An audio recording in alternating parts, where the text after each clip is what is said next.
The Prince of Endings was born in spring. He spoke at birth, for he was to be king. No lies passed ever through his mouth, for it is truth. In summer he learned the ways of rule. In lashing rain and desert cruel, not strength nor laughter, though wisdom and shadow were his rule. Monsoon brought him respite.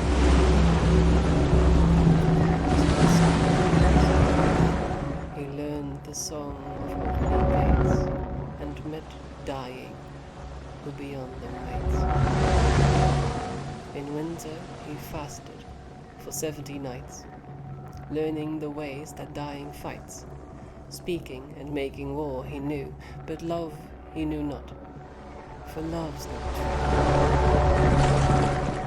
Came again the harvest moons, and with it the last of dying's boons.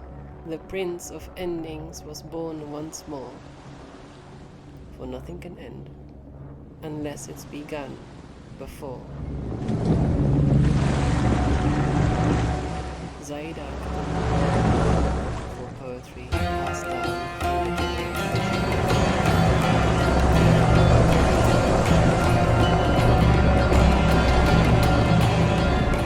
Uduasha City, where the sun is a mirror and the moon a shadow, where dancers cavort in forbidden operas, making love to forgetting and flame, where the wealthy play at war with silver swords and silken sashes, where the people mine the dead heart of a burning star for cannonballs and pipework, and where 1,000 secrets hide in a forest of paper and ink. Here, the 5 keybearers reside, the 5 who know the secrets of the broken gates of death. 5. 5 only.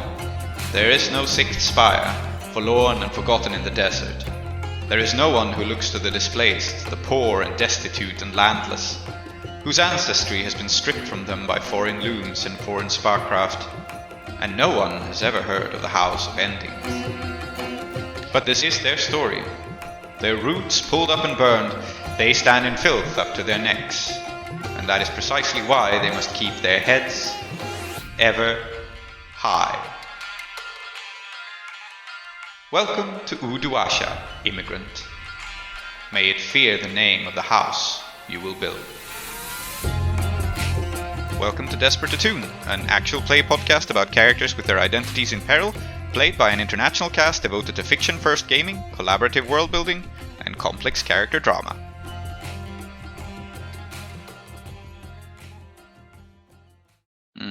Now recording. Assalamu alaikum. Welcome, Keith. Aadiyat, you should greet Craig. Yes. Hello, Craig. Yes. Now you have joined the recording. Mm-hmm. I don't know if this is actually important. I don't think it is. Probably Yeah, not. it can make a 2-second editing job if you don't do it. So not a big deal, really. Yes. Okay, I'll just read this in. I think we've done all the pre-talk before. Yes. So, welcome back to Desperate Attune and our score against the Majesty Bank. The Kethrysi War for Independence ? Has begun, and the crew is now looking to... Yes, exclamation point. And the crew are in the middle of striking the Majesty Bank. A score with multiple purposes. One, to acquire currency for the revolution and the war for independence, or however it will take shape. We don't know yet. But the other is also to strike a blow against the demon houses, who by now have realized that the Prince of Endings is real. And so the 5 houses have kind of ganged up on the 6th, or at least they would, if not for this inflicting of damage. The proprietor of the Majesty Bank is one Venkatesh Anixis, who is a very rich man who has gathered up a stealthy amount of both blackmail materials and currency, and who, the crew found out last session, sits on a tremendous collection of Kethrysi land, the deeds to which could be stolen or they could also be destroyed. In either case, it will ruin much of the legitimacy that the Majesty Bank has, because, as established all the way back at the beginning of this campaign, the Majesty Bank is responsible for the financial destitution of Kethrys and is holding a lot of land as collateral for loans, or indeed as confiscated land for loans that couldn't be repaid.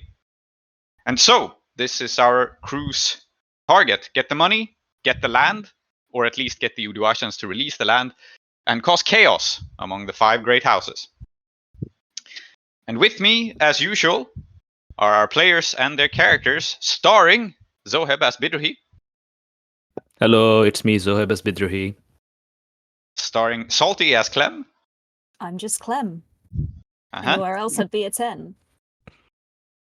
Nice. Nice. Aadiyat as Mushfik. Yes, And hello. Sherkatam. Hello. And Tree as not Saida, but as Sri and Kethrys, the aspect of the god that Saida created. I am a nation contained within myself. No man is an island. Doobie doobie doo. Indeed. And yeah, do we want to recap a little bit where our characters are? Because we're kind of in the middle of the action. And let's start then with Sri and Kethrys. Yes, absolutely. As we know, we were assaulting the Majesty Bank, and the plan was for Sri and Kethrys to hide within an immaculately reconstructed ancestor tree, which was also a bomb. I escaped from the tree, got into a fight with an abomination against my very being. It can't really be against my religion because I am the religion, but nevertheless. And it's now stuck up in the rafters somewhere, trying to destroy me as I try to destroy it. And it's bad. Yes, indeed. The creature dubbed as the Unwarden, a bronze-masked, not quite spirit warden. As I recall, I have a Kethrysi stick that I'm using against it because I have declared it anathema in Kethrys. Yes, it's an axe. Yes. In fact, it's an axe. But yes, it's a wooden axe. Yes, correct. That's why I thought it was a stick because it's made of wood. Yeah. Yes. But yes. With which you're aiming to smite it, and it has triggered the traps, which are releasing hot steam into the corridor where you are. While this is happening, though, Bidruhi, what have you been up to? I am fighting the concept of justice. Or, if you look at it the other way around, I am punching a bird.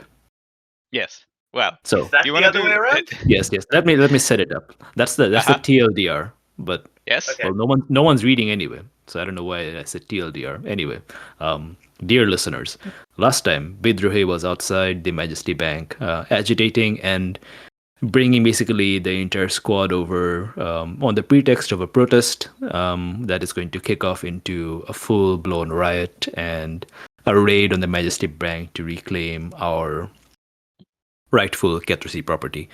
And the pretext has gone well.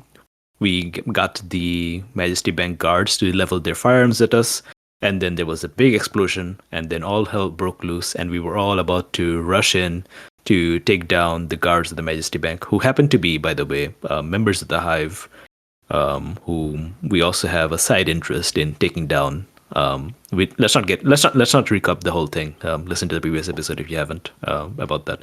But anyway, so we were about to rush and overwhelm these Hive guards because, well, over the course of the interseason, we have accumulated a very large gang and many loyal and devoted allies who also have guns. However, things went slightly south, just as we were about to rush up the steps, because at first we thought that our old friend Captain Peregrine, the Falconer, essentially the secret police, was watching us and taking notes on the situation and about to intervene. And we thought that he was going to intervene with his falcon. We had seen a falcon. Unfortunately, this falcon turned out to be not Peregrine's falcon. Peregrine is in the scene, but he's not the main problem. The main problem is this falcon. This falcon which turned out to be a giant falcon. A giant falcon which turned out to be, in some ways, the demonic avatar of the demon prince Kuset, Prince of Justice. And he has declared the despoliation of Kethrys and the accumulation of its material wealth in the Majesty Bank to be just and lawful. And thus we are now fully criminals in the eyes of the highest legal authority in all of Utuasha and Iruvia, the demon Kuset. Bidru has decided to punch the bird.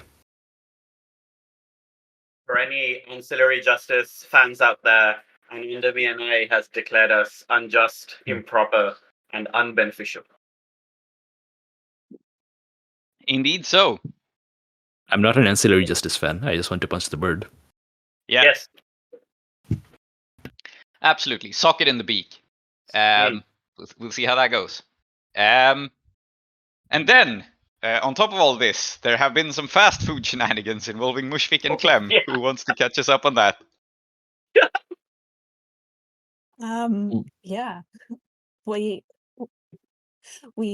discovered the fastest way to Hassan Grillmaster from Majesty Bank through interrogating somebody.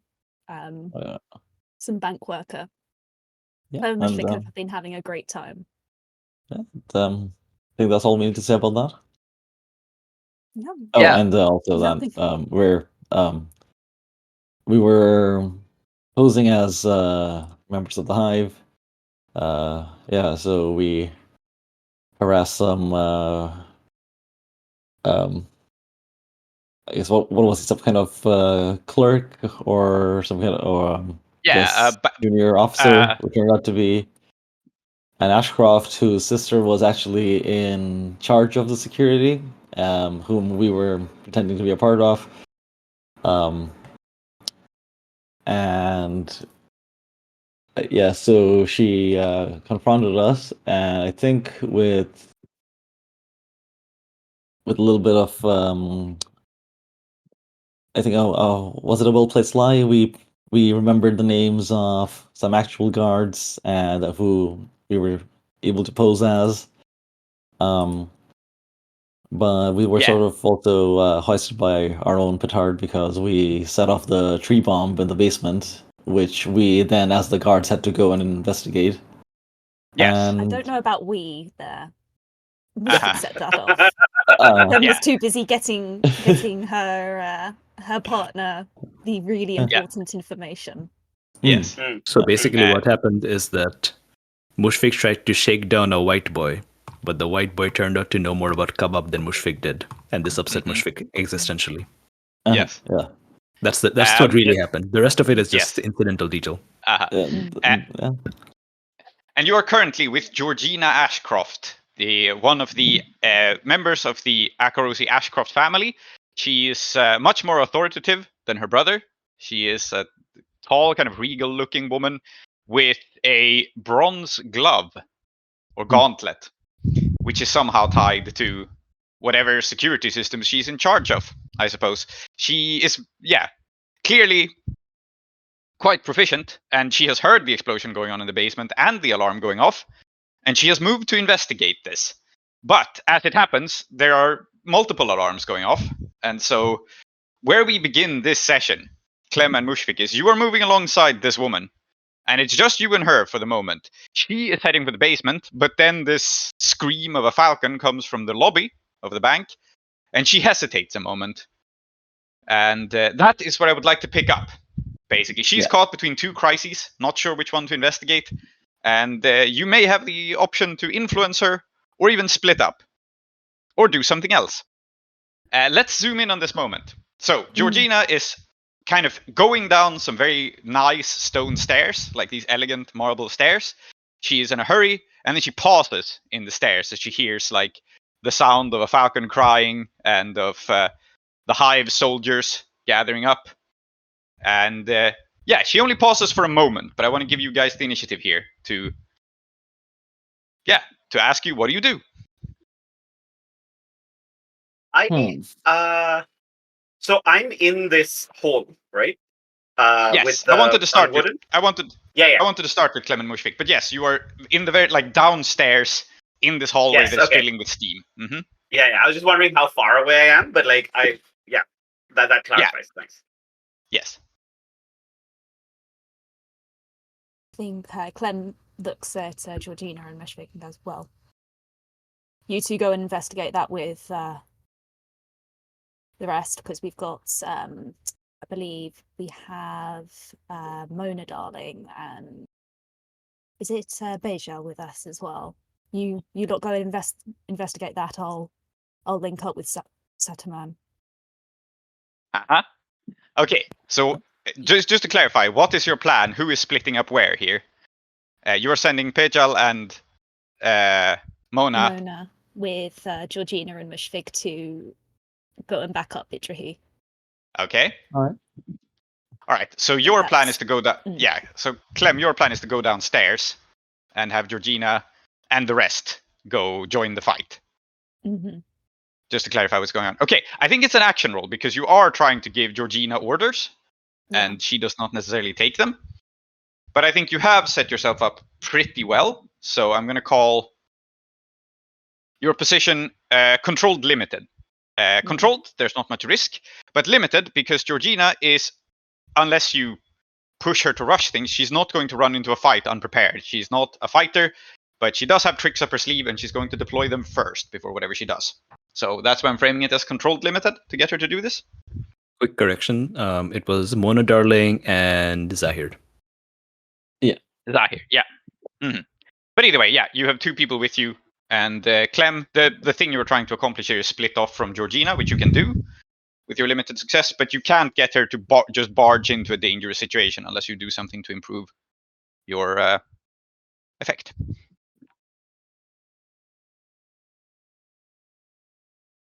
Yes.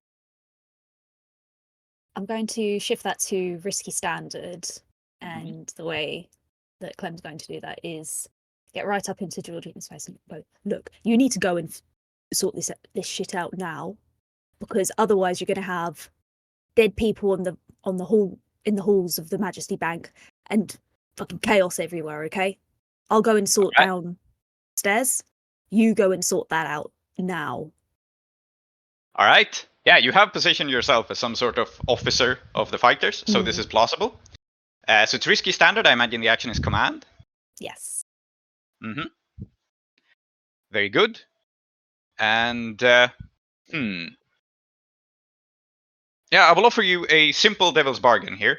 You have said you're trying to link up with Saturman as your excuse for why you're leaving. And this is an out-of-character devil's bargain, so it's not something that Clem could decide. But your out-of-character devil's bargain is you will completely lose track of where Saturman actually is. So you can take a bonus die for him being sneaky and having set up his own contingency plans if you want, which may cause problems down the line, but I think it can improve things now with the logic that, Georgina also doesn't know where Saturman is, which is why it can make this more plausibly work. So basically your devil's bargain is no one knows where Saturman is. Quick note for listeners who did not listen to the last episode for some reason. Saturman is the leader of the Hive, and we have to assassinate him as part of our Faustian bargain. So it is. Which is why I think this is an interesting devil's bargain for everyone to lose track of him.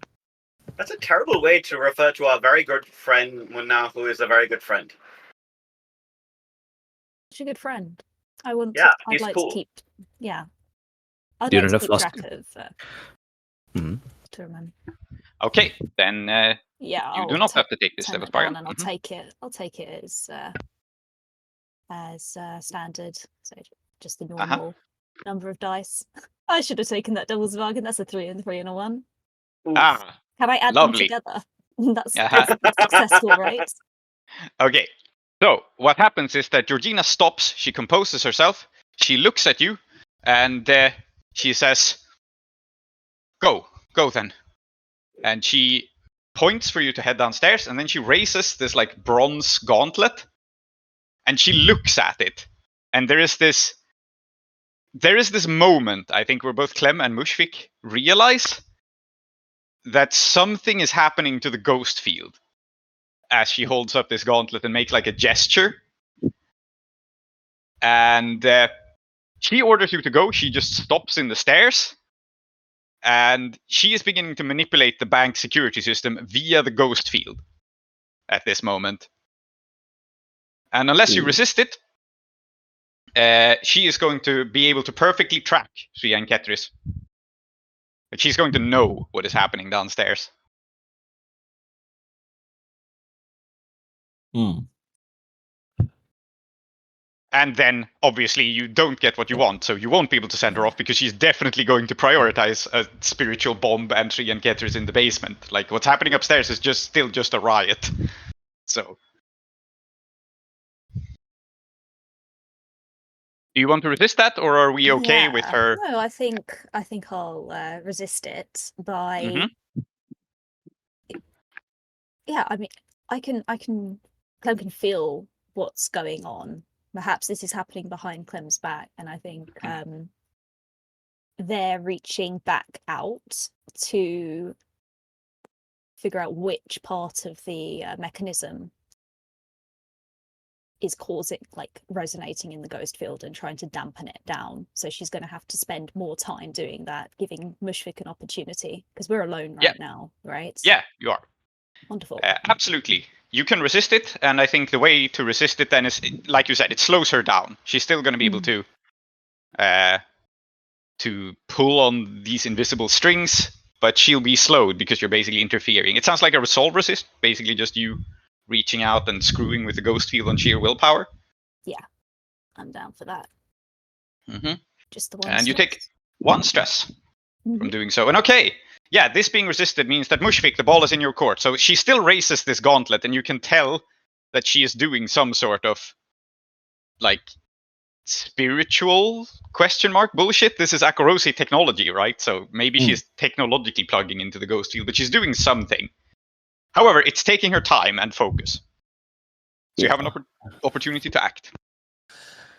Yeah, my thoughts are that having this person, or, well, maybe not this person, but some of our other targets go to the basement where our tree bomb isn't the worst thing in the world, because it is a bomb, and we might be able to set it off a second time.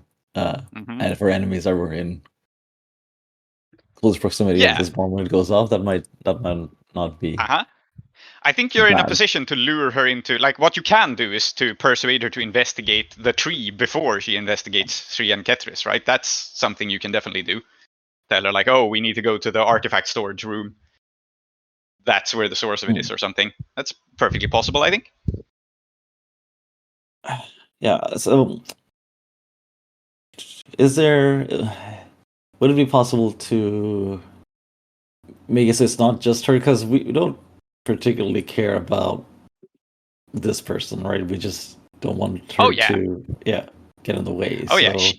She has the ability to call in guards and stuff, right? She's a pretty high-ranking person, so I think it's possible for her to like persuade her to order some guards to the trophy room or whatever. Depending on how you frame it, of course, but yeah, I think it's doable. Could we maybe lure what's the guy? Wait, I've already forgotten his name. You know, the hive guy that we need to kill. Yeah, Saturman? Yeah.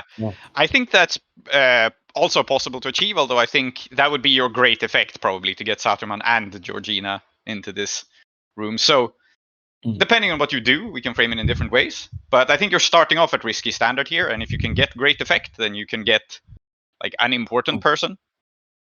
Okay. As well as Georgina, yeah.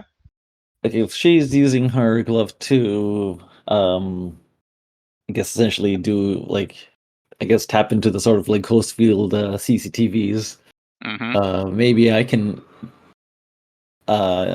jam the signal or make it seem like something that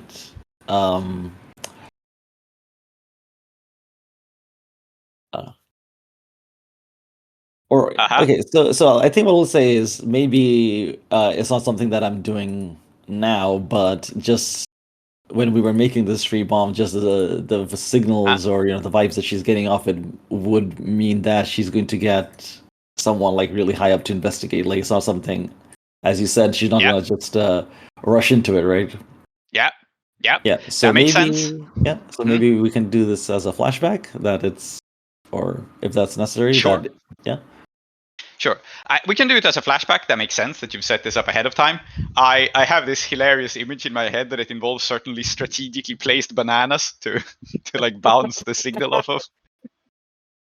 The strategically placed banana is a key part of Mushfiq's technique. Yes. Yeah. So I think it's let's not spend any stress on it. We can set it up in this way, but I do think the action is Attune. Yeah. I will start you off at. I mean, it's your choice, really. We can start this off at risky standard and attract some attention, or you can start it off as desperate great and attract quite a lot of attention, and that's why it's desperate, right? Yeah. I mean, it's desperate Attune. So desperate great Attune. Mm-hmm. May I assist you? Of course you may. Brother, if you want to gain attention, think of Bidruhi. Do what Bidruhi would do. Say it the way Bidruhi would. Man, oh man. This is your assist. Wonderful. I am an example for you to follow. I have absolutely no idea what to do with this information. I've got to say. Then you cannot be assisted. Yeah. Think deep across the entire campaign. We've played for a year. You are attuning, right? So this is you setting up a signal that draws attention. So maybe this is just making the tree resonate with Bidruhi's energy. Maybe deep down inside your head, we see a very short scene where the little Bidruhi that lives in your head puts his hand on your shoulder and says, "Brother." I don't know what to say. So remind me what exactly you're doing. I'm not doing anything particularly now. I'm just making it so that this tree, like whatever vibes that this tree is giving off, in the host field, she won't go and investigate this by herself. She'll be like, "Oh, this is something really serious. I don't understand. We need to get the head of security, which is, I guess, Saturman. We need to take this to the top before I go in there." Mm-hmm. Okay, so I think the little Bidruhi in your head puts his hand on your shoulder and says, "Brother, Mushrik Bhai, you have to make this tree both bombastic and fantastic, okay? The energy that it should give should be like absolute rock your tits off kind of energy, okay? So you will have to give it a vibe. You'll have to give it a vibe of concern maxing, okay? Concern maxing and emergency pilling, okay? Give it this sort of vibe where the entire house is going to burn down. Do you understand what I'm saying to you?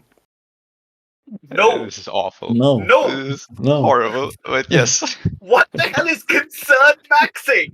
Somehow the tree's going to catch on fire. I will accept your my psychic assistance. Influence. Yes. It's esoteric. Yes. You can have an extra die. See, this is exactly how Tree plays the game, except I'm reframing it in Bidruhi's discourse. See how it feels? Can I maybe you can assist another way. If I may suggest something. Which is, I mean, you said that Bidruhi might be on Mushrik's mind, and like when Mushrik said set the tree off last time, I did a little monologue where where I think Bidruhi was very much on his mind. Yes, him and his just insisting that banana bombs are a silly idea and maybe something's wrong with Mushrik. Yes, and maybe you're. Yes. Yeah, and maybe what you're assisting with is just and Mushrik made like such a danger, like to show Bidruhi up. He made such a dangerous bomb that just by its very nature. No. I think what happened, what we find is that the little Bidruhi in your head is Banana Pro. His Banana build. He wants you to Banana Max. Oh no. Okay. Yes. I have discovered what I'm going to take revenge for in my next campaign.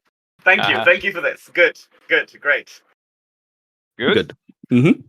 I'm revenge pilled and spike maxing. Yeah, yes. I will also offer a devil's bargain on top of this, because I think there's quite an interesting devil's bargain here, which is there are no ghosts in Uduasha, right? But we have also established that the ancestor trees do hold ghosts, and so the Devil's Bargain I'm offering you here will also give you another kind of extra benefit on the side, which is if you are willing to, as part of this draw attention thing, draw out Kethrysi ghosts from this tree, draw out the spirits of dead warriors, you can have an extra die because that would draw attention. But doing so also dooms them, because like a ghost who steps out of the tree will be consumed by the well. So. Oh man. Oh. Ooh, do I want to do a little? And these are all of Bold Murad's like ancestors. Yeah, and other people. It depends on how you would see it, right? It is a charge for Kethrys, but it also does mean that the tree irrevocably dies and the ghosts inside it are consigned to the well. So yeah. I will remind you that he is the Prince of Endings. Yeah, it's your call. I think it's interesting what Mushfiq would do here if he would permit these ghost soldiers to give themselves up for the cause or not. Well, it's not permit them, it's if you would order them to, essentially. They don't get much of a choice about it, but yeah. It's a devil's bargain. It doesn't have to be intentional. It doesn't, no. But this is how I'm framing it. Even if it is intentional, I think from what we know of Mushfiq, this is something that he would do. Yeah. All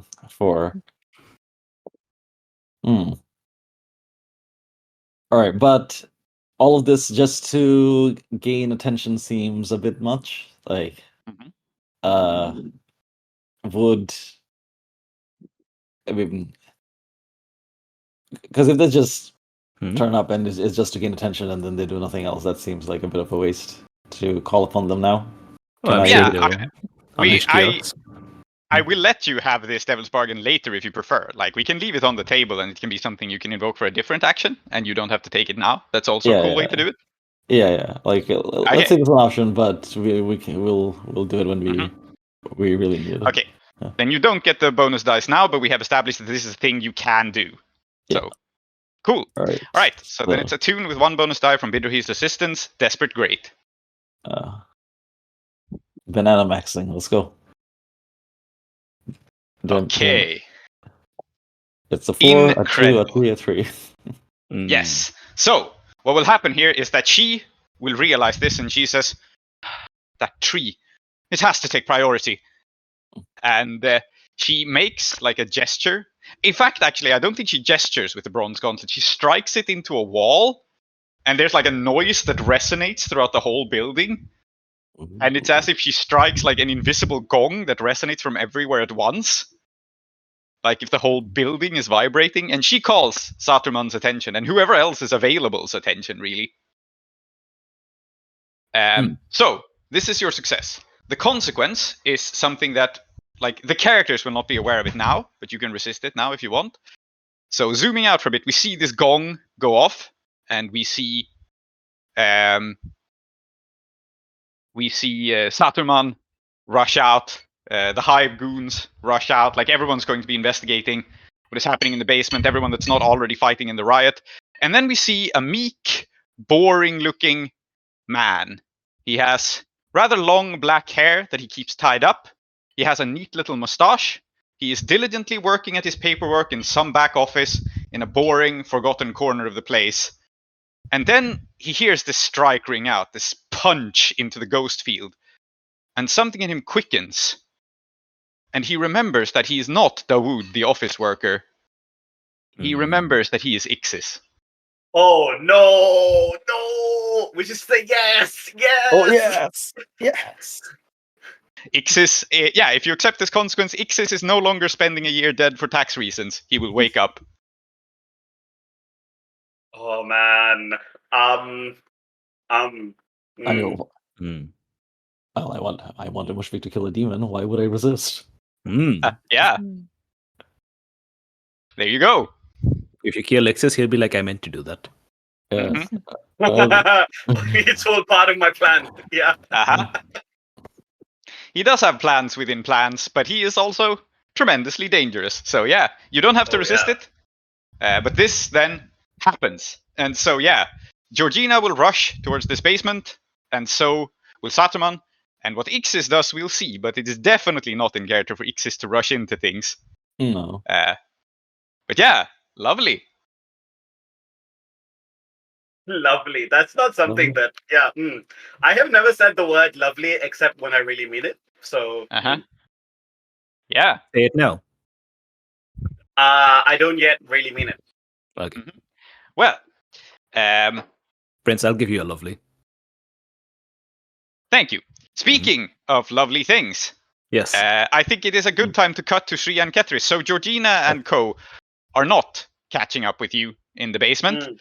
You, in fact, have this place to yourself and the Unwarden. So the Unwarden is crawling in the ceiling like a freaky, gravity-defying beast that it is. And where we left off, you had just seen all of these vents opening the walls, and they are spraying you with red-hot steam. What do you do? Yes.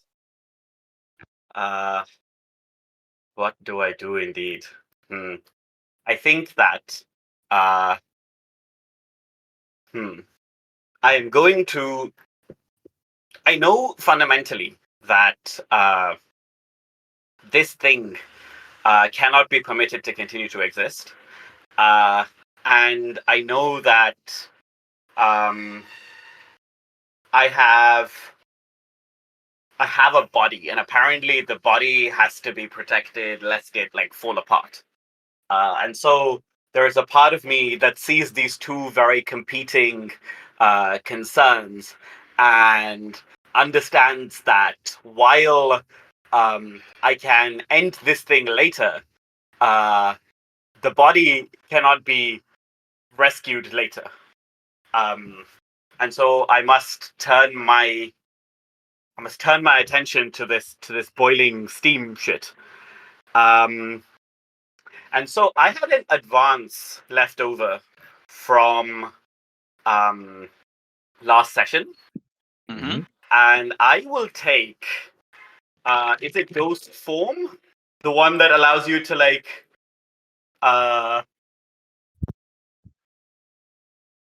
there is something called ghost form, but that's not what I thought it was. The one that the lurk has, where you can briefly turn ghost veil, I think. Yes. I'm gonna take ghost veil. Yeah. Okay. And you're going to activate it here to escape the steam? Yes. So I will take 2 stress. So I am shadowy and insubstantial for a few moments. And what I want to do is launch myself at this thing and then activate Ghost Veil so that I am traveling while I become the thing so that I'm not losing the momentum from jumping. Okay. Sure. And presumably, if I do this, I'll be fine. Okay, so spending the 2 stress lets you ignore the problem of the steam for the moment. Yes. Like the traps. And I think it sounds then like you are prowling to try to get up into the rafters, which Ghost Veil helps you with, but it by no means makes it automatic. No. And I have 0 dice and prowl, but yes. Yeah, but I think that is the action if we're being honest here, right? You're trying to move quickly 100%. through the air. Maybe you can frame it to something else. No, this is what makes sense, so that's what I'm doing, yeah. Yeah. And because you activated Ghost Veil and are no longer at the risk of being boiled alive, I think that we're at risky standard. It is not necessarily desperate. At least not just to get to it. Not yet, yes, indeed. Yeah. This is just to launch yourself into the ceiling where there are no traps. Yeah. I think risky standard is fine. Devil's Bargain would be super useful because I have 4 stress left before I don't trauma out. So as a supernatural being, I merely retreat into immortality until I return. But nevertheless. So I have Devil's Bargain for you, and it's a straightforward one. A lot of things are happening simultaneously throughout this building, right? And you phase out of existence at the moment that this gong rings out through pretty much the entire building and alerts everyone, including the Unwarden, to that shit's going down.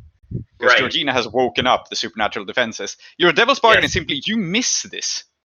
You were so distracted shifting that you are the only supernatural being in this place who does not know that all supernatural beings have been roused. Yeah, absolutely. Yes. That sounds great. I will take this. You're the only one who's not woke. Oops. Oh, Lord. I'm just gonna leave it at oops. Risky standard, 1 bonus die. Yeah, let's go. No, take an assist. I rolled a 4. Oh, there's an assist coming. I will allow it. Okay. I'll allow it. What's the assist? Because we have Bound in Flame. Oh, and the assist yes. is that Saida has used Clem as a siphon before for power. My God. Mm. The body remembers, huh? Very good. The body Wonderful. remembers. It's Roll a 3, one more but d6 I then. appreciate it. Yeah. Yeah. Okay. So it's a 4. So the success here is you launch yourself out of the range of the traps. You reach the ceiling, you find some rafter or something to hold on to. And the consequence, unless you resist it, is that the creature has the drop on you. Because it got up here way ahead of you. Yeah. And so unless you resist it, it will launch itself at you. Let it. I'll just turn into a ghost again. Joke's on you. In fact, okay, so here's a question, right? So it says +1 stress for each extra feature. It lasts for a few minutes rather than moments. But I don't think, am I allowed to spend the stress after the action to make it? I will allow to spend stress here, but that will not negate this consequence. It will just change the nature of it. So it can't punch you immediately if you do this. Yeah. Yeah, okay. So I'll just take that extra stress. And I think, probably I'm still in some kind of desperate position against it, but it won't be, the body will not be at risk. And this seems to be something that's important to humans, and I have to understand that. So, yeah. Yep. Sure. Okay, so you spending this means you take no harm. Yeah. Absolutely. And this thing is not a spirit warden. It is some sort of mockery of a spirit warden. But nevertheless, you go up, it punches towards you. You see this little hand come to you. You are still insubstantial. It passes through you, and then its hand opens, and it makes a gripping motion inside your ghostly form, and it compels you, unless you resist it. I gotta resist this. Yeah. None may compel me, save myself for the crew that I'm a part of. I may only be possessed by the Prince of Endings, and you don't count. So no, it's not allowed. Yeah. You take bonus dice for resisting supernatural consequences. Yeah, it's a resolve resist with a +1 because you have the increased resistance it's to supernatural. +2 because I also have Iron Will, so I have 6 dice actually. Okay, wow, good. Okay. So well, go ahead and roll your resistance. I rolled a 6. Yeah, you're fine. And I want to be clear. Go fuck yourself. Hey, Tree. Who the fuck do you think you are? Yeah. You say it's +2. Have you calculated for this as well? Oh my God, no. Let me roll another die. Yeah. It might be a crit then. Yeah. It's forged in the fire resolve. Yeah. Okay, so you have 3 bonus dice to this. That is absurd. Yeah. It's not another 6 though, so you don't recover any stress. No, but it's still it attempts to compel me, and though I am the name of the nation, there is no division inside the Prince of Endings, and we rebel against your authority.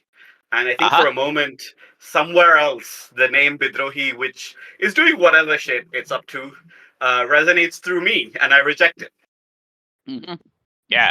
So it grabs at you, it attempts to compel you, it fails, and it is totally caught by surprise by this. And I'm going to establish 2 things as true in this moment. 1, you have the initiative now. Yes.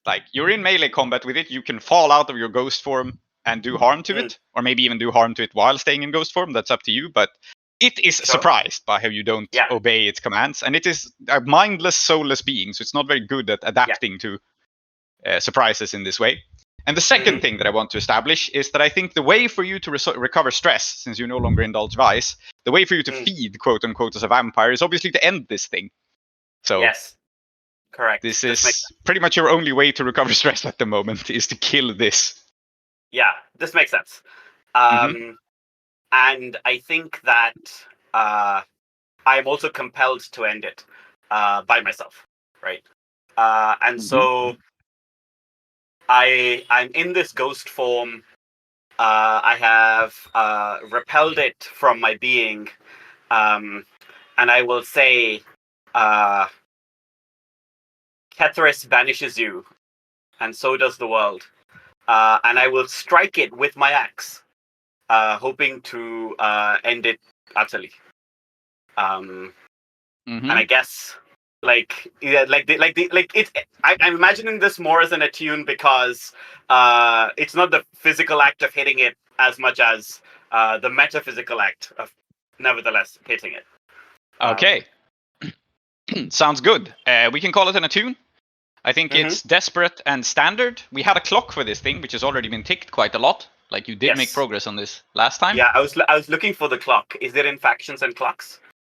Yes, it is stored here. The Unwarden's End, which has 4 ticks on it. 2 ticks left.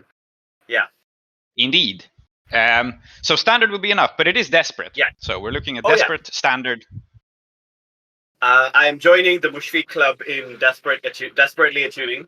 Yeah, absolutely. It is what needs to be done. And I have 3 dice. 3 dice is a lot of dice, I'm not going to lie. In attune. Desperate, standard. Yeah.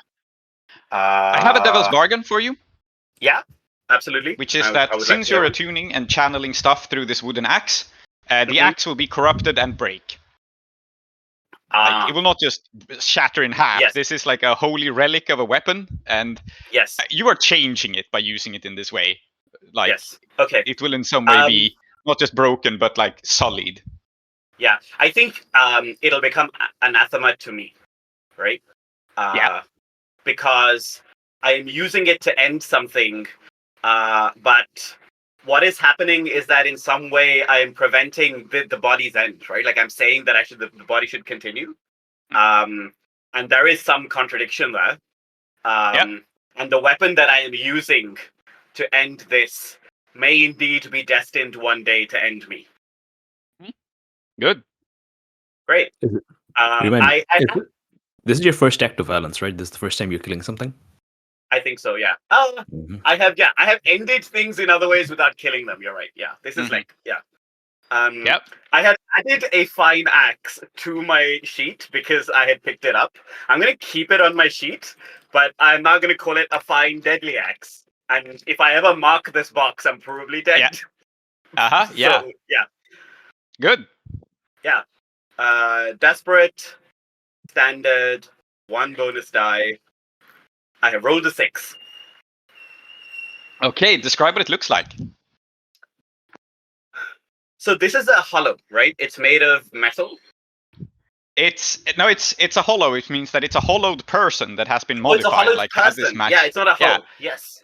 Yeah. It is a person who has died and yet not. That's the horror of it. So there is a body in here, albeit with like this mask and gauntlets and stuff fitted on it. Yeah. I think what happens is as I bring the axe down, for a moment we see the nature of the hollow change. The mask, which is a misshapen bronze lump, transforms for a moment into a bull, and Sarek speaks through it and says, a worthy blow.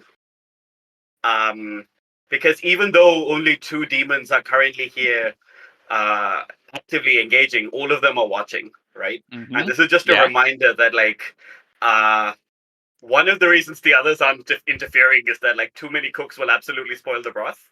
But I shouldn't forget, right? And I've weakened the Unwarden enough for this to occur. And maybe that is also what is empowering the axe. It is blessed by 2 princes now. Okay, sure. And so you somehow are impressing Sarek by doing this? I think the way that I'm imagining this is because Sarek is the house of... Well, yes. He's axe spilled and edge maxing. I wish I hadn't said that. The way that I'm imagining this is more that it is strength that impresses him above all. And it is strength that this prince demonstrates now. But it is also strength that he's going to turn against me if ever one of his people picks up this axe. So it is both warning and respect. This occurs, I hear it, and then the axe cleaves straight through, right? and the hollow like literally splits in half, and a moment later I am forced to drop the axe as it becomes anathema to me. And already my hand appears to have like some kind of blackening before I think another thing that happens then is that this was a wooden axe that was like magically sharpened, but the blade was made of wood. No longer. The blade is now bronze. Same as the mask. Right. Yeah, this makes sense. And you drop the axe and it falls down onto the floor, which is still being sprayed by these jets of killing steam. Yes. Still hanging from the rafter, the corpse of the hollow tumbles down. And the unwarden is undone. And you may roll your indulge vice to get some stress back. Let's just handle it that way. Yeah, makes sense. I rolled a 6. Yeah, so you get 6 stress back. You have ended things. This is your I'm not gonna lie. nature. This is this would be the thing that would give you a 6. Yeah. Lovely. Let's leave you there for a moment and cut back to Bidruhi. Yes. So, Bidruhi, the big bird has rallied the hive. They're, these are organized criminals, right? Who are just hired on as private security here. So there's this like kind of ragtag mercenary force that's being bolstered by the call of the Falcon. And this is inside the hotel lobby. You had gone past the guards that were forcing you out of the way. So we basically have Bidruhi on one side. I mean, your people are behind you, but in the moment where we see this shot, it is Bidruhi. Sorry? Bank lobby, not hotel lobby. Yeah, bank lobby, sorry. It is Bidruhi entering this bank lobby, and like a whole bunch of guards on the other side with this Falcon like flying above them and spurring them on. What do you do? So, a whole bunch of guards now, right? And when you say spurred on, like, do we see signs of like that? Like, obviously, it's more than them having the world's greatest pep talk, right? We're probably we're probably seeing signs of demonic possession across all of them, right? I think when the bird flies above one of the people, right, like that guy's eyes light up with fervor and the blaze of House Ankuset, whose what are their symbols? The falcon. Yeah. They don't have colors as such, but I'm imagining them glowing like a kind of golden yellow. Nice. I think that's the vibe here. It makes sense with falcon's eyes and so on, right? Yeah. I say that as though I don't know what a falcon's eyes color. So there are these flashes of amber or golden yellow out of the eyes of the hive mercenaries, and they are endowed with justice, right? They are like metaphysically and physically transformed before your eyes from like a ragtag gang of private security into the law, and that's just kind of a thing that happens. And how many of them are there? Now they're streaming in, right? Yeah, you can't fit however many in a bank lobby, but there are definitely more of them than there are of your gang. So let's see. And your gang initially we outnumbered them, at least on the steps, but now that we're going in, they're running in. We're looking at what I think I have probably across our various allies and so on, we're probably like 40 people. Yeah. All told. And I don't think that there are necessarily 40 people in this bank lobby, like 40 guards. Probably more like 20 of them. But they have the advantage because you have to get all of your people through the door. Yeah. And I'm also imagining like Majesty Bank actually being quite big, like massive and so on. So there probably could be more and more of them streaming in, right? Yeah, absolutely. But there are 20 at the moment. Yeah. Or so. The mental image I'm having of like the transformation, of course, like their eyes are lighting up and so on. But like, the hive, they have a decent mercenary group, but they aren't like battle tested mercenaries. They're basically upgraded security goons, right? They guard warehouses and so on. Like in many ways, Jasper's Jezelchis were a more formidable fighting force. It's just that these guys, there's more of them and they have more money, right?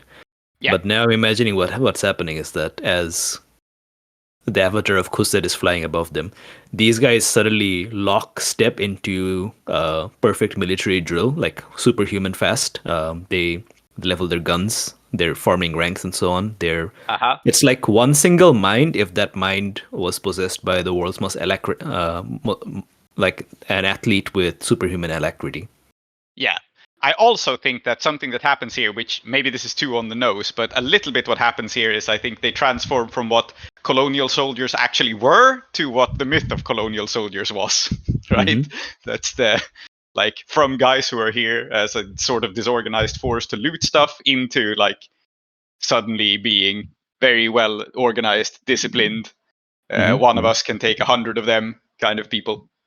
Yeah, I think so.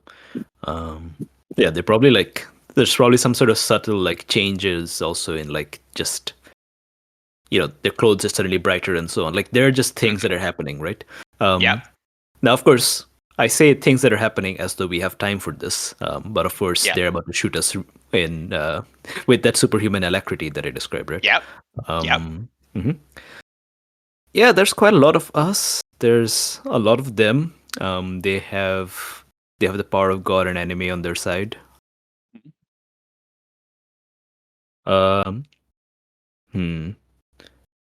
be real. I think like even though Bidrohi has reflexes, he's not leading a gang with reflexes, and these guys also have reflexes, right? Yeah. I can't imagine any opening move that doesn't involve me resisting a bunch of fire on us and on my crew. Like, is that fair?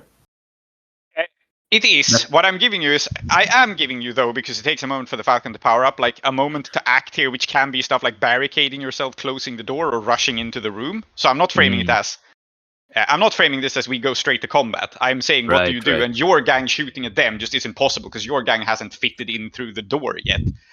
So, like, you can try to lead your gang to, like, rush into the room and engage them more close up, or you can try to barricade yourself in or something. But I am giving you enough of initiative that you can do something. So you don't have to resist being shot at just yet. Because, like I said, you're in a doorway. If you do nothing, what they are going to do now is to take up positions so that they can shoot anyone who enters. And this is going to be something they can do very, very quickly. But you can act before they do that. Mm-hmm. Yeah. First thing I'm going to do is I'm going to throw a knife at the chandelier, and I'm going to bring it crashing down. Because even though these guys are superhumanly boosted by Kuset, I assume they still need light. They still are susceptible to like distractions and so on, or at least Kuset might be. So that's my first move. I'm going to drop the chandelier down to cause chaos. Yeah, in fact, I also think that this Falcon is zooming around the room, right? Falcons don't hover, so it's flying back and forth, crossing over them to like spread its fairy dust on them. So there's also that going on. Absolutely, this is a thing you can do. Disrupt them, startle them, maybe even startle the Falcon since it's zipping through the air. Yep. I have even the odds, so I always have a convenient environmental feature to use in a daring stunt. This is a daring stunt, I think. Yes, it is. I think the action is wreck. Is it fair? Yes, it is. And I think there's more than one chandelier, but I'm going to drop the one that's closest to us. Let's see. I'm saying there's more than one chandelier in case I want to use chandeliers for other things later. Of course. Yes. So, you have access to this. You have your bonus die from your ability.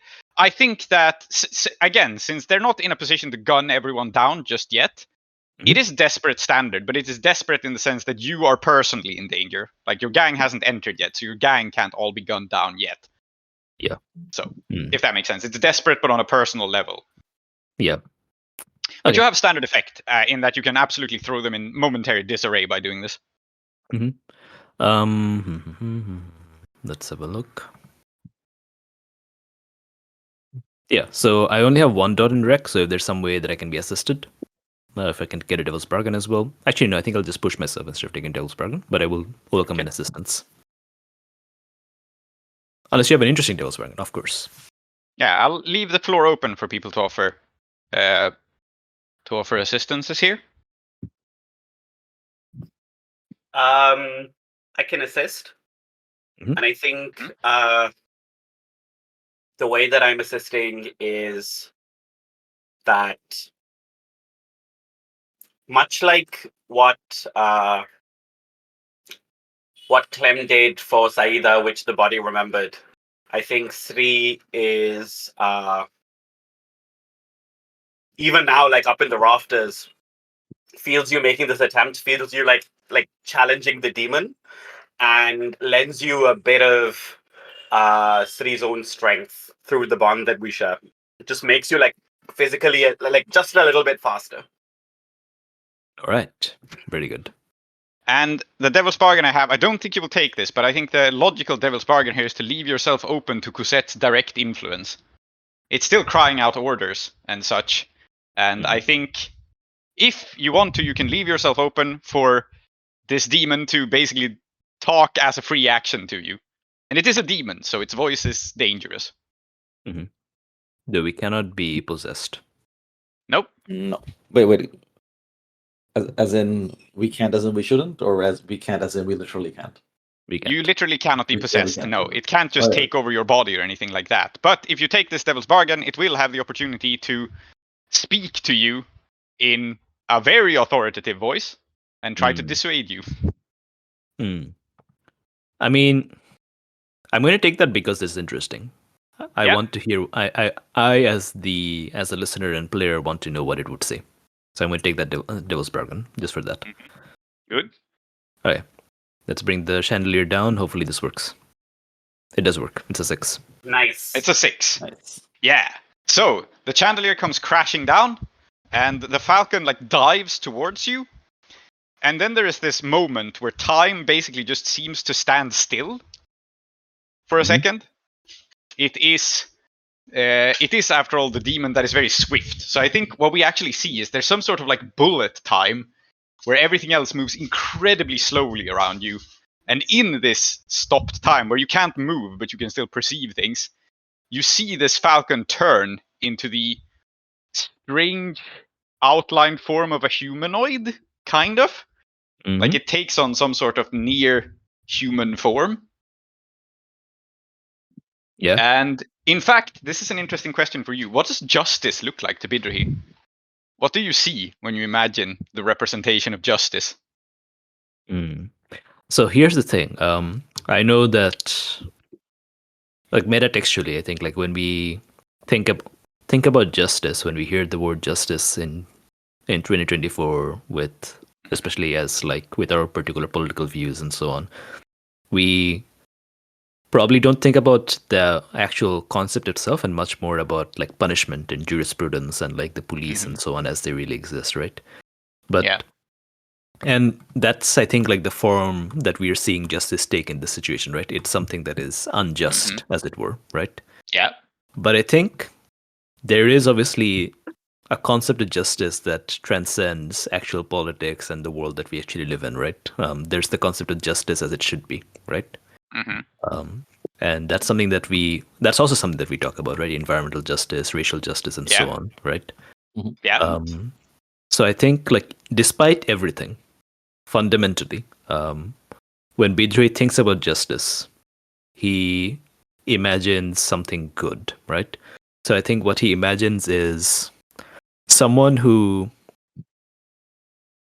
looks like a kindly old woman, right?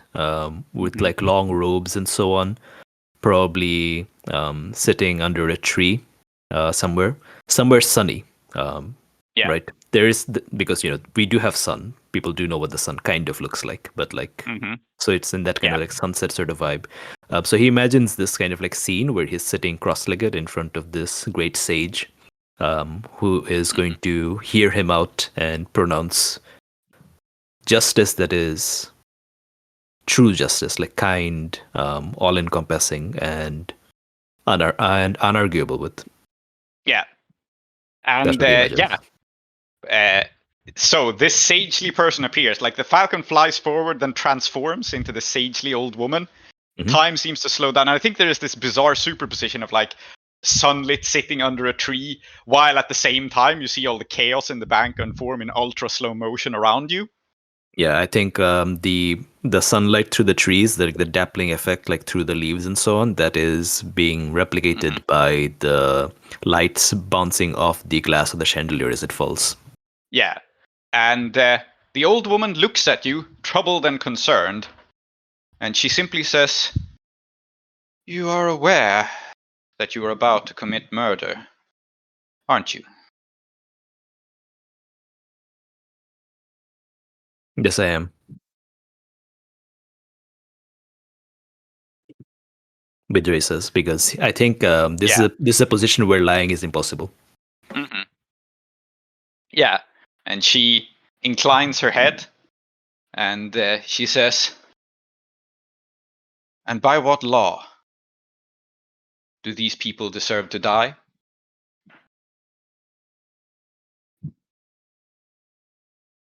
The unwritten law, ma'am. The unwritten law, because we, whom the written law does not represent, have not been able to write our law.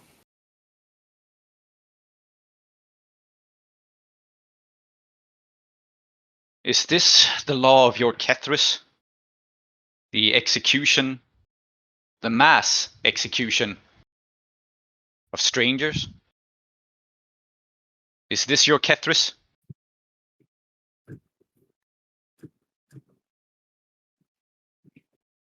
The mass execution of these strangers, ma'am, is precipitated and made inevitable by the laws of Uduasha that have compelled these men and these women to stand against us in the reclaiming of what is unlawfully taken from us. They have the option to stand down, or they did, until you took that choice away from them. I offer you a choice, then.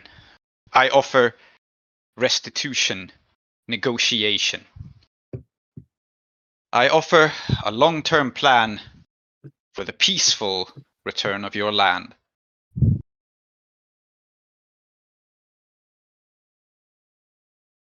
That is generous, ma'am. Sorry. Mm-hmm. Budre would never interrupt Kuset. Yeah. Please continue. I think the thing she adds is, in accordance with laws and customs.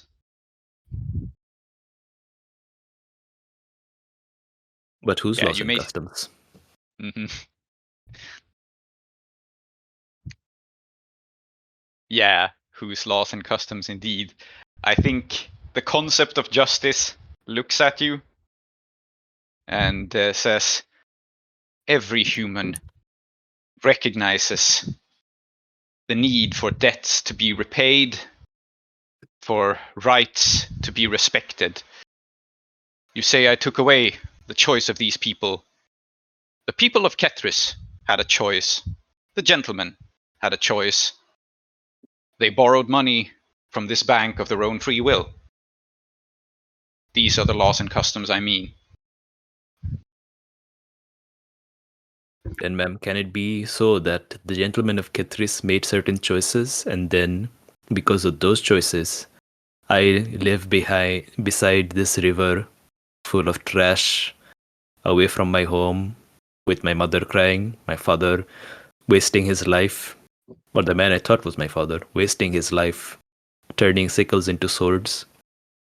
Can these choices made by these people who I have never met reverberate across my life and guide my actions and take them and reduce my will and my agency? Are these the laws?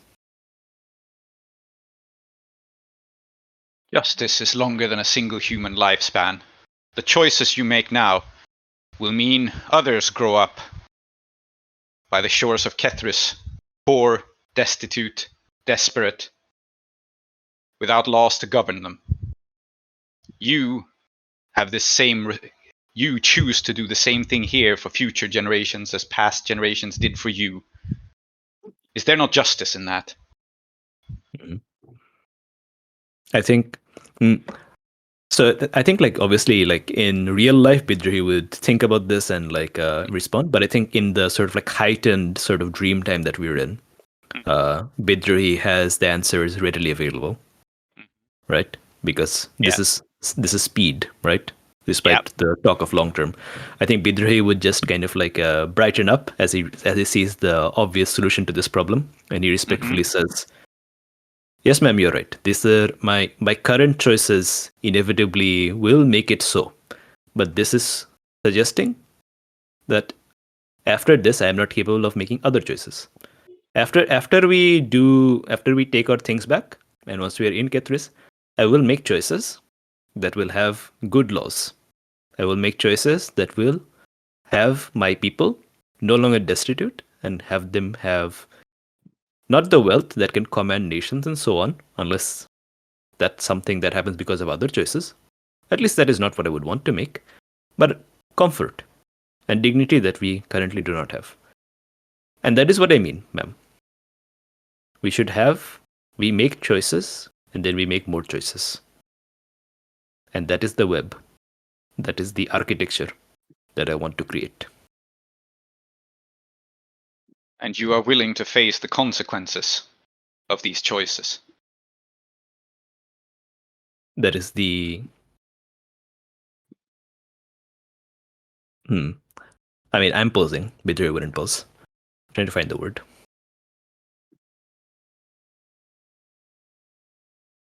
That is why choices and are a responsibility.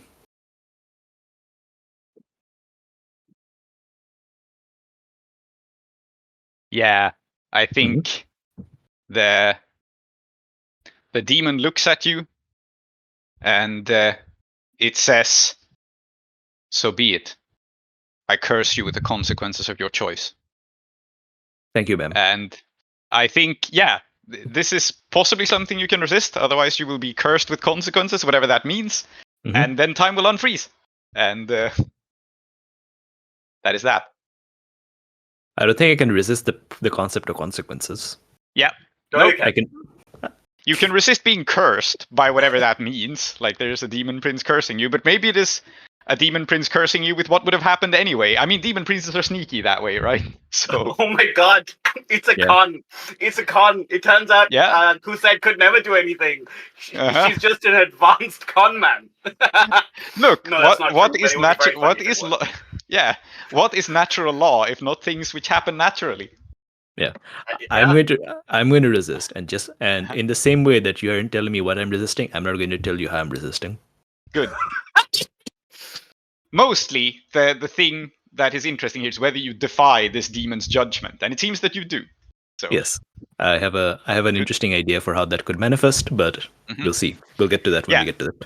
You take a stress, and I think time resumes, and we'll give Bidrohi one more action. It's been a long cut to you, but I think it makes sense. So, this chandelier crashes to the floor. The falcon flies over your head. It was like flying at you, then it paused to be this old woman, and then it, time resumes. It flies over you, and I think maybe when it flies over you is when it intends to curse you or something, but that does not come to pass. Yeah. And what do you do? Yeah. I want to do two things in quick succession. First, I'm going to, I've run in, right? I've run in. I've created a distraction. More and more of my people are coming in. I'm just going to do like a group action skirmish, not skirmish, like group action command with the cohort to just see how they do, as I set myself up for what I'm going to do. So this isn't me doing something as such. This is just me seeing what happens while I do my thing. Is that okay? Okay. Yep. Command group action with the crew. Yeah, sure. It's sort of you've given them your orders, so that's why you roll command. It's like kind of a flashback. Makes sense. Yeah. You're not giving them an order in this moment, but you have given them order previously. Go ahead. I think we'll call this a bog standard risky standard. Like you have set up with this distraction and so on, so you can get your people through the door without them being shot up. So. I think I'd still be desperate, no, because it's lives are on the line.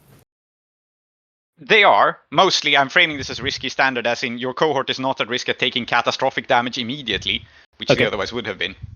Okay. And standard, I suppose, means that the fight continues. I think that's the fiction that I want. So, risky standard, I'm not going to push myself or anything else. And we have two cohorts. I'm going to roll for them both. Sure. You can have them all be part of one group action here. It makes sense. So yeah, it's quite a lot of dice, but yeah. We have Blood Brothers, which means they get +1 dice for teamwork rolls. We also have Kethrys Zindabad, where they get +1 dice to rolls against enemies of the faith. Mm-hmm. So let's just do that. Okay, so yeah, rolling for cohorts with 2 bonus dice. Rolling for the Badmaishes with 2 bonus dice. Yeah, okay, we have a 6 already. Where the hell is my character sheet? Oh, there it is. So let's see if this becomes a critical or... Yeah, okay, so the Badmaishes should roll 5 dice total. Let's see if that happens. No, they should roll 1 more dice. You take a stress unless... No, they're fine. Okay. They're good. Oh, we have a crit because we have the ability that means that if you get multiple 6s, you get a crit, right? We have that, right? Yeah. Yes, we do. So very good. It is a critical success, which I will simply let this be. Like, this roll was mostly to get them safely into the room and engaged in combat without them being gunned down immediately. Yay. Right? But since you crit, they set you up. So you have a setup action on your side for whatever you aim to do. But I think we'll cut there. I think it's a good moment to like dramatically see what Bidruhi is about to do. I'll just frame that because I'll just tell you what it is. I think it makes more sense. Go ahead. Mm-hmm. Because it's not an action roll. Okay. It is demand satisfaction. Okay. You can issue a challenge to a single opponent to compel them to fight you for a few minutes. Take 1 stress to draw their full attention. +1 stress for each of the extra feature. They fight you for a few minutes rather than moments. Their companions don't intervene for the duration. Your duel attracts a supportive audience. Okay. Are you dueling the Falcon? Is that what's going on? Okay, fantastic. We will cut back to that. Mm-hmm. But yeah, makes sense. This is not necessarily you saying this. This is just you like issuing the challenge, and this will happen.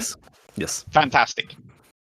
Yeah, I have a good idea for how this will happen, but we'll cut back to it. So Bidruhi demands satisfaction of the concept of justice incarnate, and meanwhile, Mushfik, Clem, and Georgina, as well as Zahir and Mona. I mean, you've drawn the attention of a lot of other people, and you succeeded at this. So you tell me, do you want to arrive in the trophy room before Saturman or after Saturman?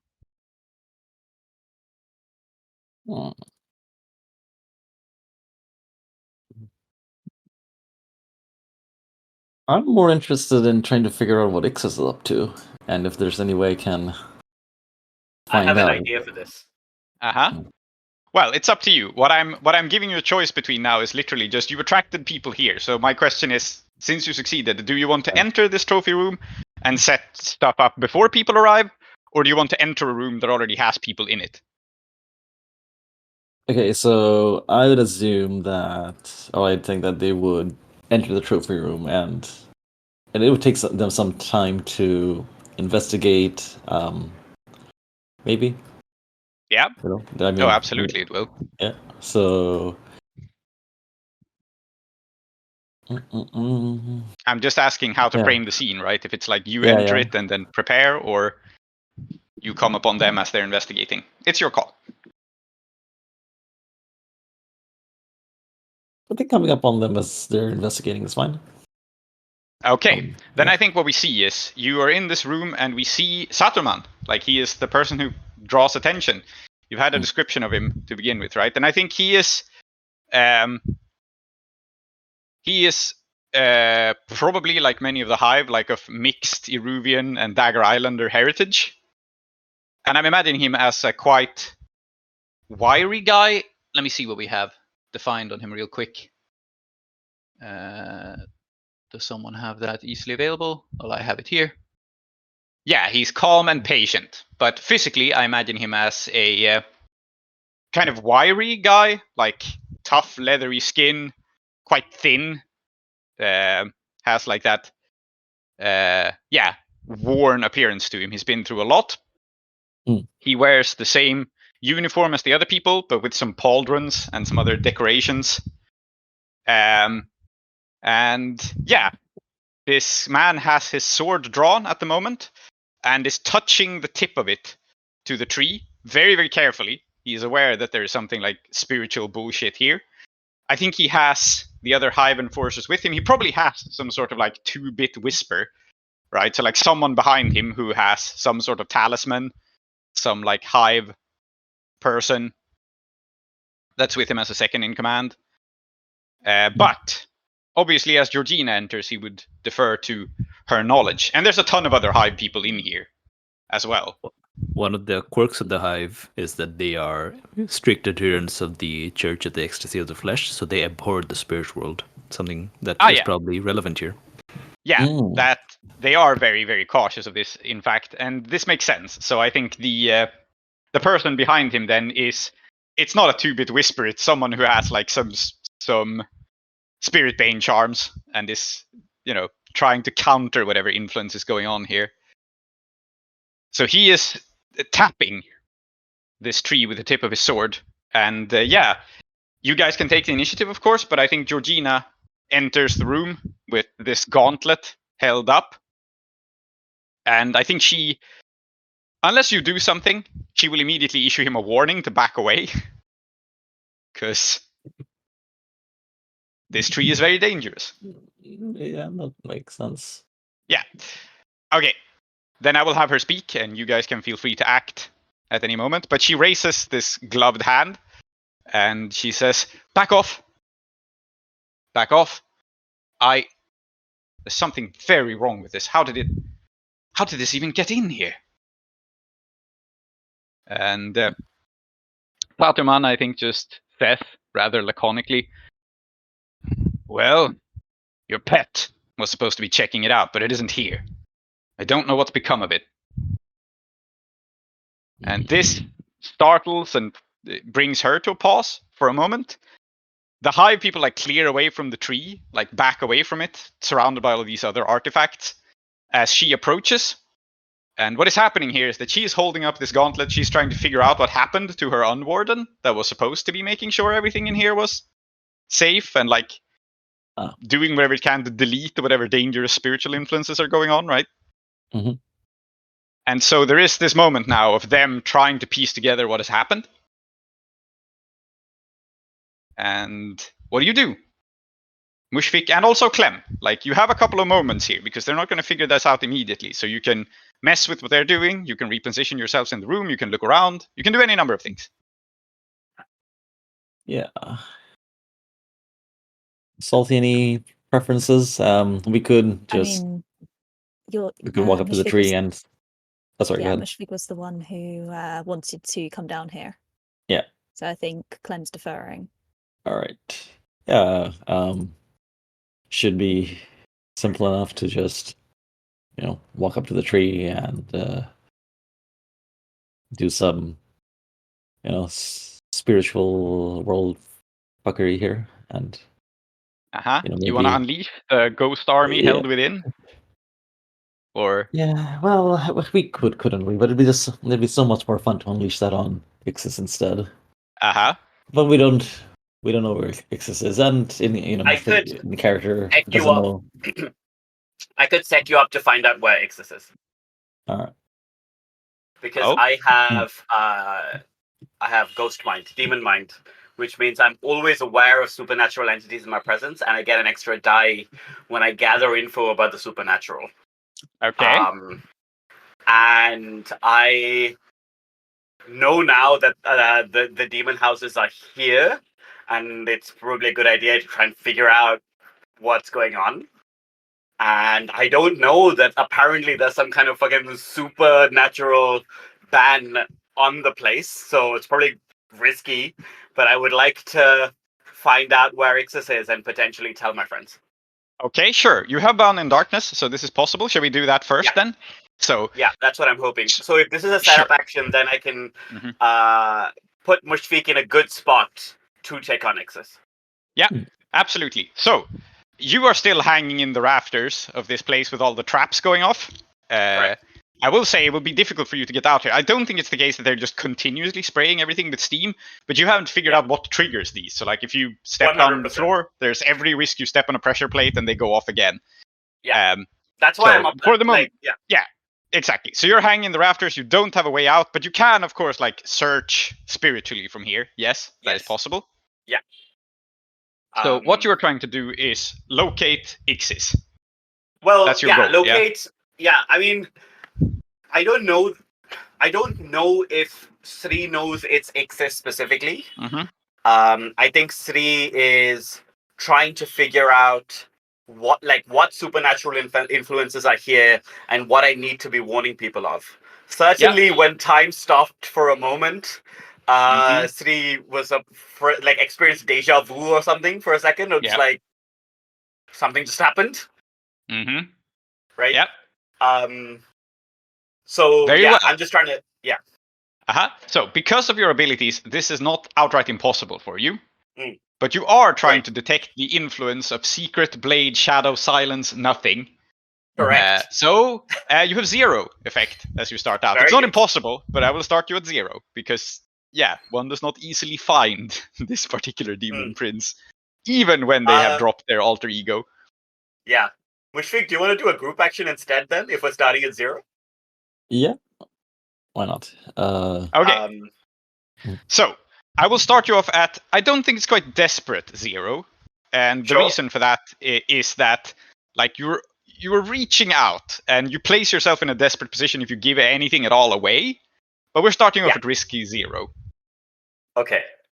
I am happy to lead this and push myself to get to limited effect. And with limited effect, will we know that Ixis is here for sure? Yes. Okay. You will not know any details, but in that case, I would like to. Do you want to trade position for effect? That would bring us up to what, desperate standard? Yep. Desperate standard with Sri and Kethrys leading. Okay, group action. Cool. Okay, desperate standard, Attune group action, and Sri has paid 2 stress.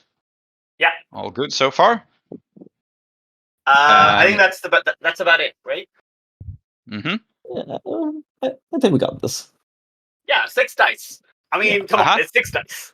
I have a devil's bargain from Mushfiq specifically, which is really bringing out the sadistic GM in me. Which is, you can take this if you want. Your devil's bargain is simply that you, as you search for Ixis, do not pay attention to Clem. And therefore, whatever happens, Clem will be in the firing line for whatever Ixis does. Salty's over there rubbing their hands together. Yeah. But you see, a good boyfriend isn't too overprotective, you know. Yeah. This is out of character. It is also a fucking demon prince. So I'm telling you, taking this devil bargain explicitly puts Clem into the firing line of Ixis' machinations, which of course everyone has to consent to, but I think it's a fun thing to offer. And I will remind you that Clementine literally has an ability that says, "I'm the same as demons. Don't worry about it." And I have a spear that can kill God. Yeah. That is also true. Yeah. No, I know. Let's make this fair. 5-on-1. Let's go.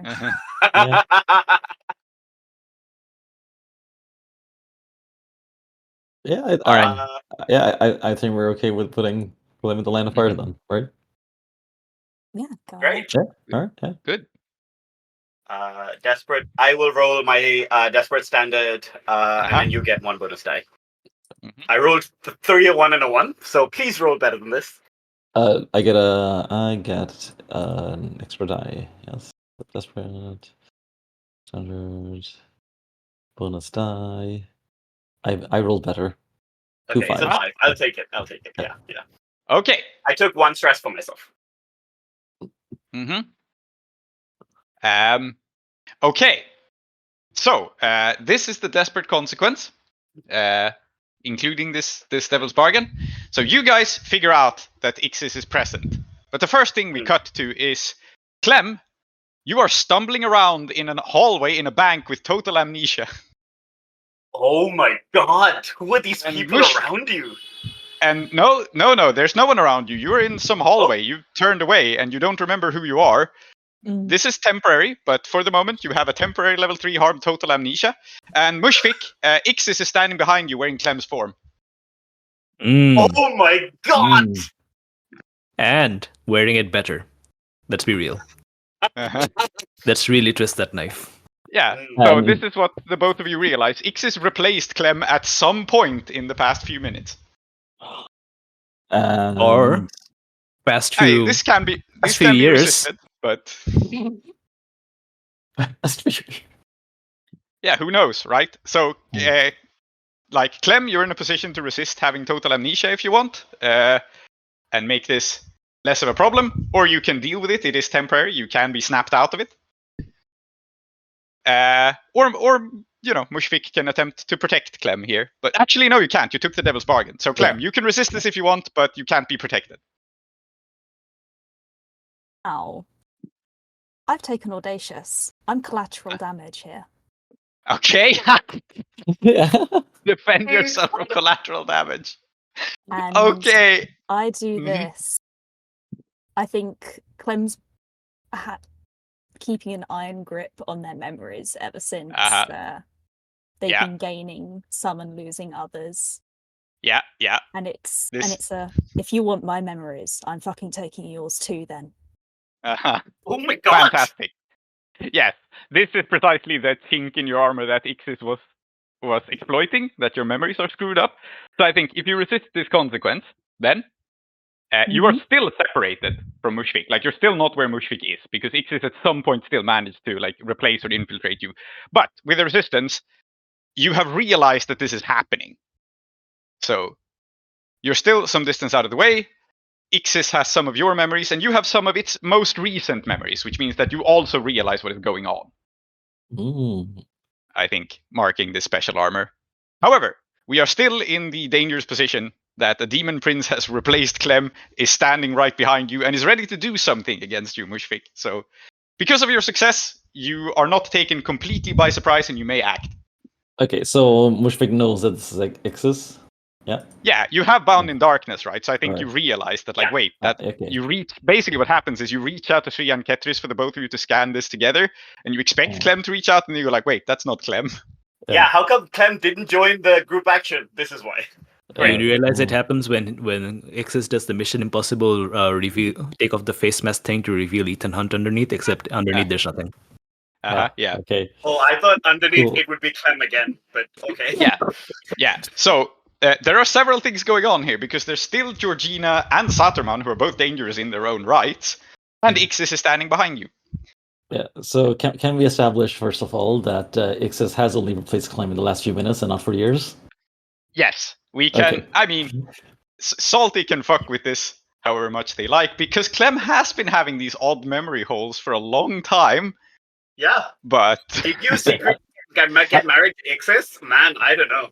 But something definitely happened in these past few minutes. Isn't it a coincidence that isn't it such a coincidence that Moss had to leave when Clem showed up?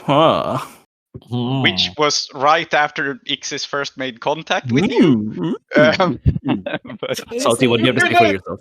Salty, not Clem. Salty, what do you have to say for yourself? I know what Salty will have to say for themselves. They will say lol. Lamau. Very good. Oh, that's very good. World. That's incredible. I love this. Okay. Cool.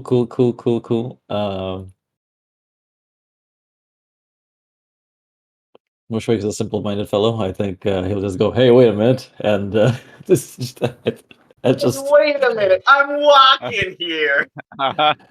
Why order? Of course, you realize this means war. Yeah, and it does mean war. I think we can embellish this, but I think if Mushfik realizes what's going on, what he will do is unleash his ghost army. Okay. Yeah, absolutely. You can unleash the ghost army in this moment. That's perfectly possible. That sounds incredibly desperate, because like there are, let me remind you, entirely beside the Demon Ixis, there's a whole bunch of hive guys, including their leader, who are all like, fuck ghosts are the worst, let's kill anyone who tries to invoke ghosts. And you're trying to invoke ghosts in front of them. Homies So, ghosts. Yeah, I was gonna ask that I would think that there'd be some kind of action to even get to the tree in the first place. I think that's less interesting though, so let's have it skip to. One thing to remember about the hive and their and the church at the ecstasy of the flesh is that aside from hating ghosts and the ghost field, they love demons. Mm-hmm. Yeah, they do. And there happens to be one right here. But anyway, yes, I think your action here can be either attune or command or something. It depends on how you do this. But I don't think you necessarily have to touch the tree, right? I think you have a spiritual link to it already. So, but it's cooler if I do. So let me just. Okay, we can embellish the scene with things later. But I think what Mushfiq would do, I think, is so we've attuned, to find out where Ixis is. Mushfiq realizes that it was Clem for the last few minutes, and hopefully not forever. And hopefully not, yeah. Yeah, and I said hopefully not for as long as he's known Clem, only for the time being. And what he would do, I think, again, he's a soldier and very simple-minded, like a mind like a train, right? On tracks, and he only responds, I think, in the way that he's always known to respond, which is to attack or counterattack. So I think what he would do is, once he realizes what's going on, try to get to first of all, get away from Ixis because it's a demon and you want to stay away. So, hookshot onto the tree, on one of the upper branches, and say something cool, which I can't think of right now, and then, release the ghosts. I think it is entirely in character for Mushfiq to rope up on top of the tree, look down at everyone, and literally say something cool, and then unleash the ghost. Yeah. Very good.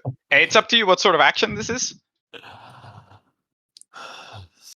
Seems like more attuning, because I mean, getting the tree I don't think is interesting, because after all, I do have Tiger's Fury. I can be anywhere if necessary. I'll push myself to be there. And I think I know what Mushfiq will say, because it's a tree after all from Kethrys, or supposed to be from Kethrys, and but it definitely has the souls of Kethrysi people, and he says that you all want Kethrys so bad, you can have it, and then the ghosts come out. Good.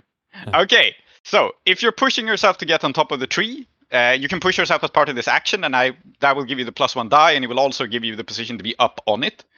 So that might be useful later. All right. And yeah, I guess it can be. It sounds like either attune or command to me. One of those two. Attune seems like it. Yeah. Yeah. I mean, it can't be anything but desperate. Like I said, there are so many ways this can go badly. But it's standard effect. You can unleash your ghost bomb, ghost army, ghost thing. Cool. And if I were to... If you were to go for great effect, I think your ghosts would also get the drop on everyone involved. As it is, you unleash them and everyone realizes what you're doing. If you want great effect, what great effect would do is that everyone's just surprised as the ghosts burst from the tree very suddenly. Okay, but how do I get great effect? Because I pushed myself to do this. I can't push myself a second time. And I think you can push for both effect and a die, right? You just can't stack them. So. Okay, you can push yourself for effect and a die. It just costs you 4 stress. Cool. Yeah, why not? Why not? Why not? Why not? Okay. I recovered a trauma. Yeah. Why not? Because it's a 6. Yeah, okay. It's a 6. There you go. Yeah. Yes. Okay. So you say you can have it, and then an army of ghostly soldiers that look, I think, they're Baldmurad's relatives. But it has been established that his family also resisted. So I think for Mushfiq, this is eerily familiar, right? They're the same kind of guerrilla fighters you fought with. They're not your company, but they're another company just like it. And they burst forth from the tree as the spirit energy is unleashed. The whole room lights up in blue. And yeah, the hive is incredibly startled. And I think, in fact, most of the regular hive goons that surround Saturman, the effect you get from Great here is they simply rout. They panic and they run. So Saturman doesn't because he's a badass, and maybe one or two of his closest and most trusted soldiers don't, but like the rest of them just panic and lose their shit altogether. And I want to cut to Clem. You are in some other part of the bank. Like, you resisted this, but it still exists, so there are still consequences. One of which is you don't know precisely where you are. You know what's going on, but what do you do? I would like to call Ixis back to me. Okay. Fantastic. If it's got my memories and I've got some of its memories, there's something to latch onto there. And I also have a terrible supernatural war cry now, which has potency against supernatural foes. And it's also anything but subtle. Oh my god. So you just want to call out and be like, fight me, bitch? Is that the... Salty, please make the noise. No. Okay, so your goal here is to get Ixis to what? Show up and fight you? Or show up and just be near you? Or what do you want? What do you hope will happen? Draw him away from the others. Okay. Yeah, I think draw Ixis here. Yeah. So the goal is not to have Ixis like step out in front of you and fight you, but just to be distracted and drawn towards you. That I think you can do with your terrifying war cry. Because it has potency against the supernatural, I think you have standard effect on this, even though it is a demon prince, because you're not necessarily trying to get the upper hand on it, you are literally just trying to distract it a little bit, which I think is possible with this ability. Come here and face me. Yeah. I mean, to be clear, if you wanted Ixis to face you without cheating, you would also start off with 0 effect. But if you just want it to be distracted, you have standard effect. Okay. And yeah. Yeah, it's a demon prince. I have no reason not to call this desperate. Like, it can show up and still do horrible, horrible things to you as a consequence. So you're it's using its memories to do this, right? Yeah. These are the memories of a demon prince. You probably don't like them. No, probably don't. I will take a stress to assist you. Okay. Desperate standard it is. Feels like a command. What would great get me? I think great would get you... Well, I think great would mean not only does it come towards you, but you have some advance warning. Because I think this thing is sneaky as fuck. So with standard effect, like, you draw it towards you and then you have no idea what it does next. Desperate great, you draw it towards you and it acts rashly enough that you have some idea of what it's trying to do.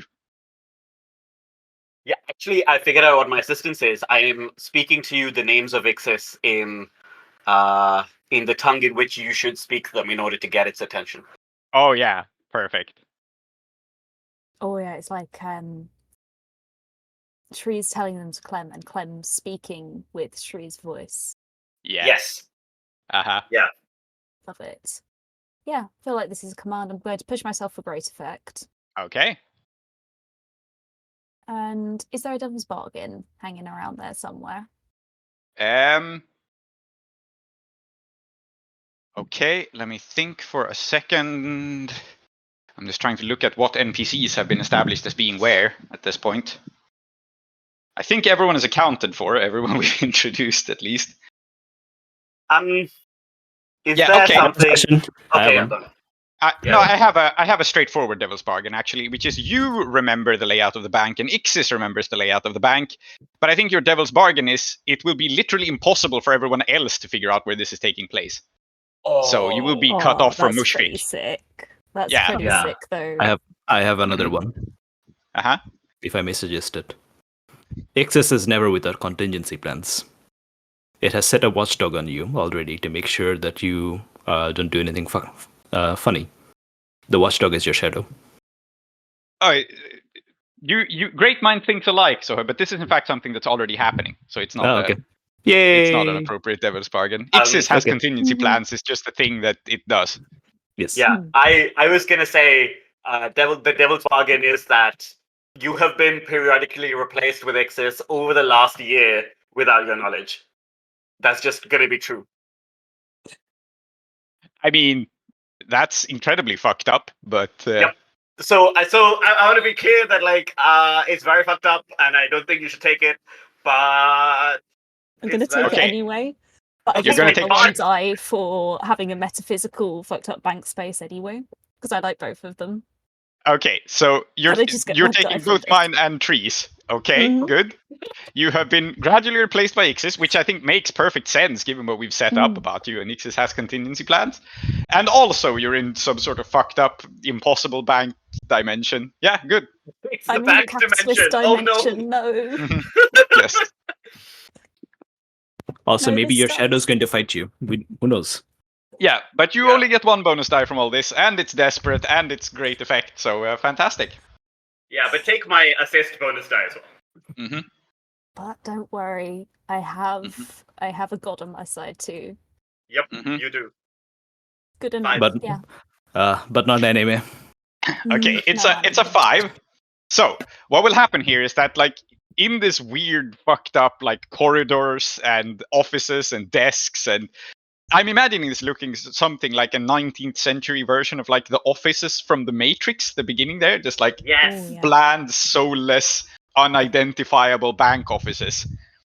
You see a shadowy man or a shadowy figure actually enter this office space and move about. It's indistinguishable, but it's Ixis. It's coming towards you, moving between bank spaces, kind of half jumping from shadow to shadow, but it is approaching and you can see it. This is the advantage, or this is the success. The desperate consequence is that you tap into its memories to try to figure this out. And what this does in response is to dump back on you all at once it hasn't quite been a year. We don't know how long it has been undercover for tax reasons, but a while, months at least. So it's going to brute force dump back on you all of its memories of being an office clerk slave for these past couple of months. Just years and years of awful meetings, of paperwork, of the most horrible desk job hell imaginable. That one guy looking at Neo and saying, "Mr. Anderson." Uh-huh. So, this is a level 3 harm meaninglessness. Oh my! They already have a level 3 harm, right? No, that was resisted. That was resisted. Oh, okay. Yes, I'm going to resist this because I have a mind link with an ancient scholar from Old Ithri, which, if I'm not incorrect, is from the 4. Yes. The Demon Princes. Yes. Cool. Yes. Whatever. That's very. You're neither correct nor incorrect. Wonderful. That's okay. Well, you can make a resistance roll here. Yeah. I still think there will be. Yeah. Let's see your roll. His, Thanks. Yeah, up this. Okay. So what will happen here is you will still take a level 2 harm. I think you downgrade this, and this level 2 harm is, let's call it something like lack of focus or something like that. Like it's just hard for you to think at the moment because you have been. Yeah, it's mainlined a whole bunch of memories into your brain, right? And you can deal with this sort of, but yes. Yeah, your mind is somewhat scrambled. This will probably not impede you in like a straight up fight, but it will impede like mental actions like studying and stuff because you're going to keep remembering like, oh no, I have to file that tax report. I have to take that exam and I'm not wearing any pants. Yes.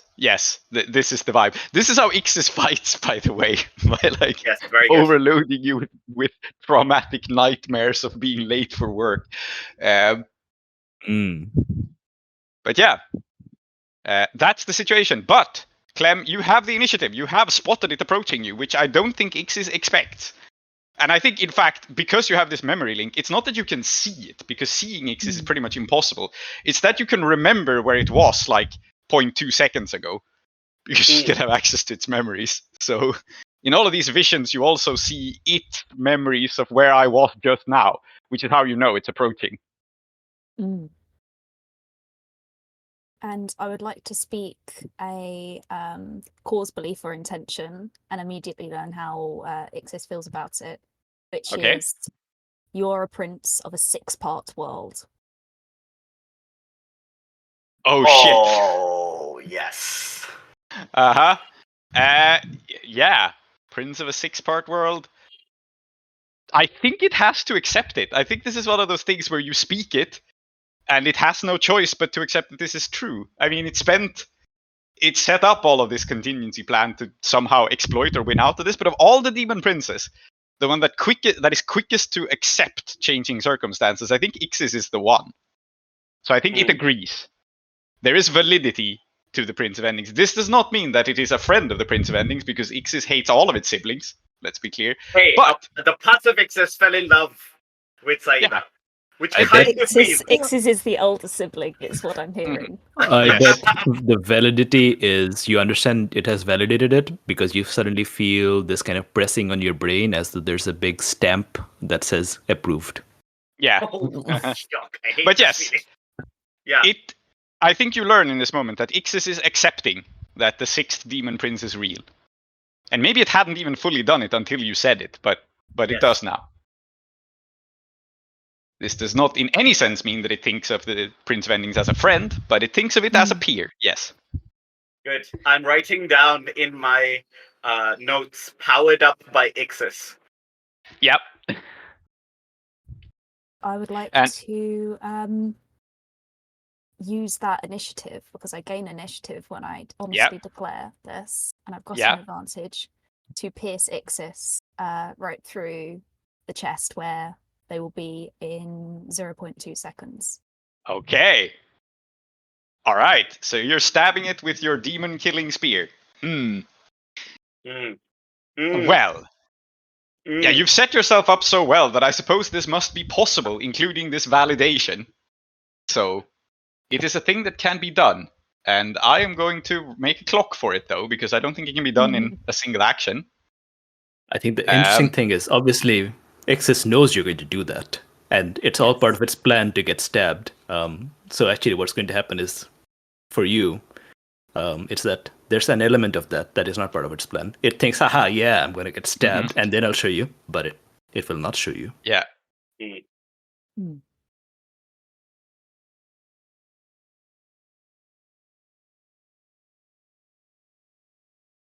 Okay, I'm typing up the clock. It is called Ixis is spending more than a year dead for non-tax reasons, and it is a 10 clock. Excellent. And let's say that you have standard effect, which means 2 ticks on this clock. So it is difficult to do this, but you have the spear. You can, and I think more than ticking this clock twice, by stabbing it with the spear, you sort of establish the possibility of Ixis dying, right? So the clock can be advanced from that point on as also an outcome if you succeed. It is hellishly desperate, though. So incredibly desperate standard effect. Wonderful. That's my favorite. And it will start the clock of killing Ixis, and it will also metaphysically make Ixis killable. Excellent. Okay. Would bringing in my dearest friend, my professor, my teacher, my kindly scholar, because we've got a mind link, right? With that. Yep. Help, because it has potency when fighting the supernatural as well. Yes, you can do a group action. Yeah, you can do a group action with it, and you will have great effect. I accept this. Excellent. And oh man, it's desperate great. I am going to push myself for increase. Okay, so then it's desperate extreme. And now, would you say destroy? When will destroyer come in? Because I'm unaffected by quality or tier when I destroy, sabotage, or smash something. Yeah. So, that is a good question. I think here what we will do. Fighting something. Yeah, you're fighting something. You're not smashing an inanimate object. So I'm not sure it 100% applies, not beyond extreme at least, but it does make a difference. You are setting this up to be destroyable. So we're looking at desperate extreme. On a success, you will tick the clock 5 times out of 10. Yeah. So, I guess it's up to you what action it is. It sounds like skirmish more than wreck, though, because you are setting up this stab, but it can be a wreck. It is indeed. So I feel like it is skirmish. I'll be rolling 3 dice with Professor. Anybody got an assist? That'd be Yeah. really nice. Unless Bidrohi wants to, I'm happy to.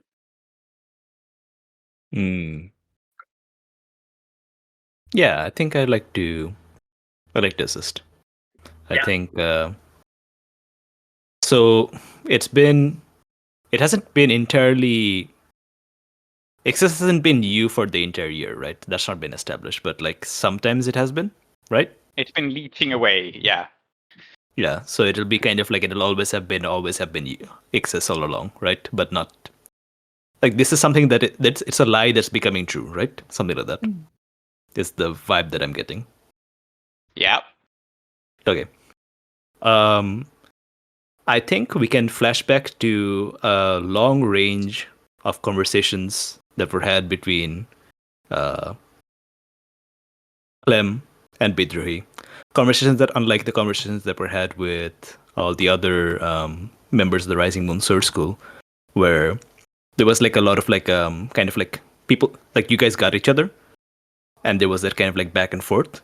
But like all the conversations that we saw with Bidrohi and Clem, where it was clearly like these two don't get each other, I think that can be your anchor point. Because if that was excess all along, then excess would have been like, yes, Bidrohi, I totally get it. You're right. But that all those conversations where we were not getting along very well, that was just human incomprehension. That was you. Yes. Okay. Wonderful. I'm going to take a stress because those conversations stressed Bidrohi out. Very good. Understandable. Yeah. All right. Desperate Great. I don't have a Devil's Bargain. I thought about it, but I can't think of anything. Don't stay there. That is a success. A 6. Like, Okay. nice. There So, we go. 6. nice. Very nice. You stab the form of the demon, and for a moment, I think like it's revealed, and you see before you this like Ixis doesn't really have a form. It has multiple names. It has multiple like aspects, but it doesn't really have any true appearance. And so I think the only way that you can see it here is this is again Clem fighting Clem, which you've done before. I think it looks like you. So you impale it on the spear, and it like bears your form simply because it was the last form that it was showing off to someone. It's run through by the spear. It looks into your eyes, and so this cuts into Clem's multiple traumas and multiple flashbacks. I think it is the case here that demons can be destroyed by what they love. We have established this. This is a thing that can be wielded against them. The reason why Ixis weasels out of this and does not die immediately, which it otherwise would, like you've set yourself up perfectly, the only thing that saves it is that you do not love yourself. Oh my god! I have a Devil's Bargain for when you next attack this. That is kind of relevant to this. Oh my god, Prince! I'm fucking... I mean, I did have therapy today, but fucking... I hope this is a valid interpretation of Clem, but this is the vibe I'm getting, right? So... It's okay. You don't have to love yourself, baby. Mushfik's right there. Yeah. Oh, well, I was gonna say that maybe Mushfik's love and support, Clem can learn to love themselves. Yeah, maybe. Yeah. We will see what happens, but I think this is the like demons are traumatizing. So, are you okay with it, Salty? All good, yeah. Yeah, lovely. If you attack again, I want to propose my Devil's Bargain while it's irrelevant. Okay. But let's see you the want to other propose it person now? who's killing the demon. Yeah. We can't all have. Yeah. Okay. We all need. Do you want to cool propose? scenes. Yes, I'll just propose my Devil's Bargain so that we can think about it in the Good. meantime. Every time you attack Excess successfully, instead of dying, one of its alter egos, Masters of Disguise, the people who are in the shadows all along, they're going to die. So the next time you attack Excess, Mr. Rohini is going to die. Time after that, Munna is going to die. The time after that, someone in the Vigilant is going to die, etc. Yeah, that's an interesting devil's bargain. We can leave that to think on it. Yeah. And, I think fighting the demon princes of Uduasha should, at least for Ixis, should involve essentially destroying part of what makes up Uduasha. Yeah. It makes sense. Ixis is very, very spread out. And yeah, demon princes. The interesting thing about this too is demon princes are destroyed by what they love, and perhaps they do love Uduasha. Yeah. So perhaps it goes both ways. Yeah, I think at least for Ixis, it makes sense that just like you were an alter ego, these other people that we've seen across the campaign, they're also alter egos. Yeah. I liked this. Where I thought you were going was, I thought the first name you were going to say was going to be Aaron. No, I was looking for people who have been in the shadows and kind of like our puppet masters. Yeah, no, but like Aaron's been literally hiding behind what do you call it? It's true. The spa thing, right? We will see. He's been hiding, but he's also like emotionally tough. But yeah, sorry, go on. Yeah, this devil's bargain might not even be taken. We will see. I will leave that as a cliffhanger until we cut back to Salty and Clem. And for the moment, Bidrohi. Yes. I think it's a good moment to rotate to Bidrohi. And so you have called out the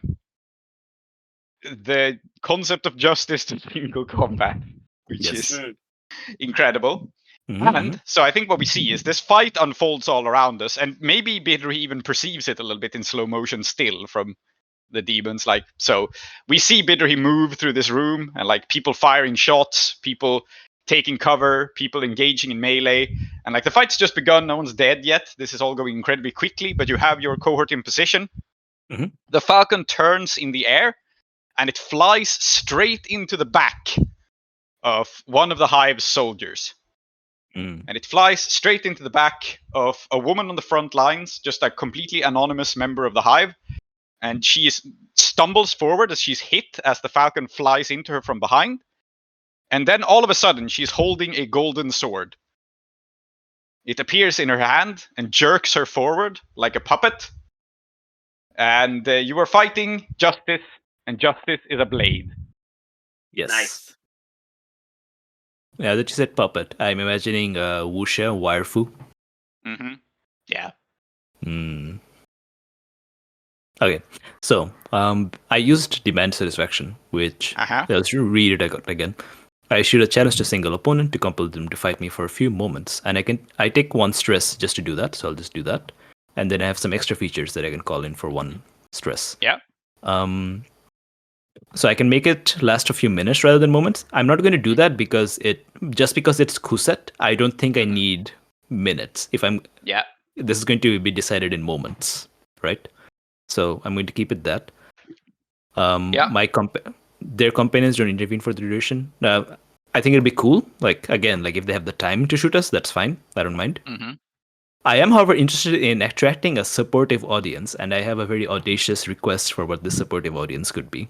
Okay. Because obviously, like, I'm surrounded by my people, so that's not an extra feature. I want Serek, Kayat, and Rakesh to show up. Oh my god! And watch they are gonna fucking disembowel you! Okay, you want the other demon princes to see this very well. And be supportive. Yeah, I think with a single stress.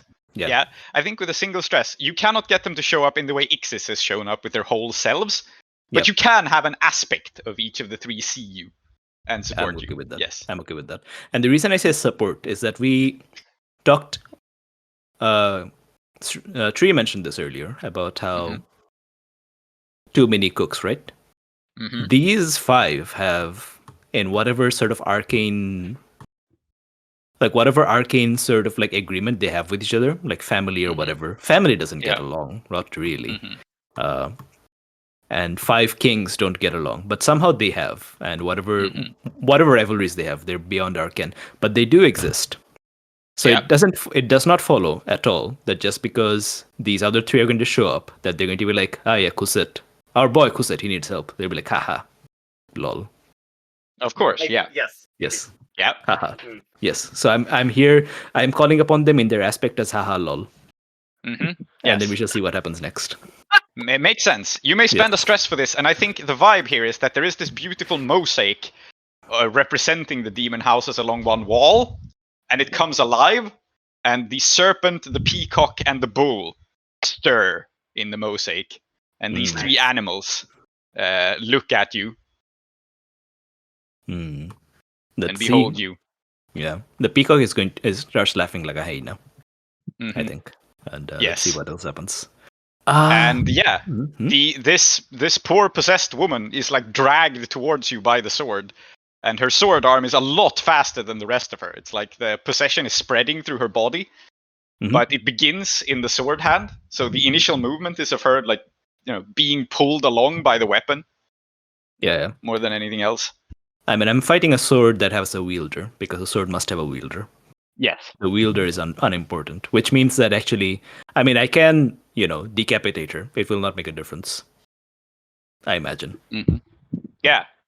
A sword must have a wielder, though, and this Kuset is swift and decisive and bound by law. So make of that what you will. So I'm going to cut off her arm, aiming to get her wrist. The problem with getting a wrist, of course. So the wrist would be the best thing, because that's just like that'll just be a hand holding a sword, and clearly Kuset is not going to be able to make anything of that. If I were to get her shoulder, then there'd be a shoulder bouncing around on the floor that could still get me. Elbow, less dangerous. Wrist is the least harmful. So, unfortunately, that would mean getting up quite close for the blow. So I'm going to. I imagine that's like what, Desperate Great or something. That would be required. Yes. Yes. Yes. I'm going to. I don't know. Get all enemy up in here and wait for the last moment. Okay. Yeah. For my stroke. Yeah, you have demanded satisfaction, and you are in single combat. Obviously, it's desperate. But I'm starting you off with limited because you're fighting a demon. You have some limited precisely because of demand satisfaction. I think you've drawn them into single combat. You've forced them to engage you a bit on your terms. But it's limited at first, which is basically like you can fight them off, but not sever any limbs with just a single success. Okay.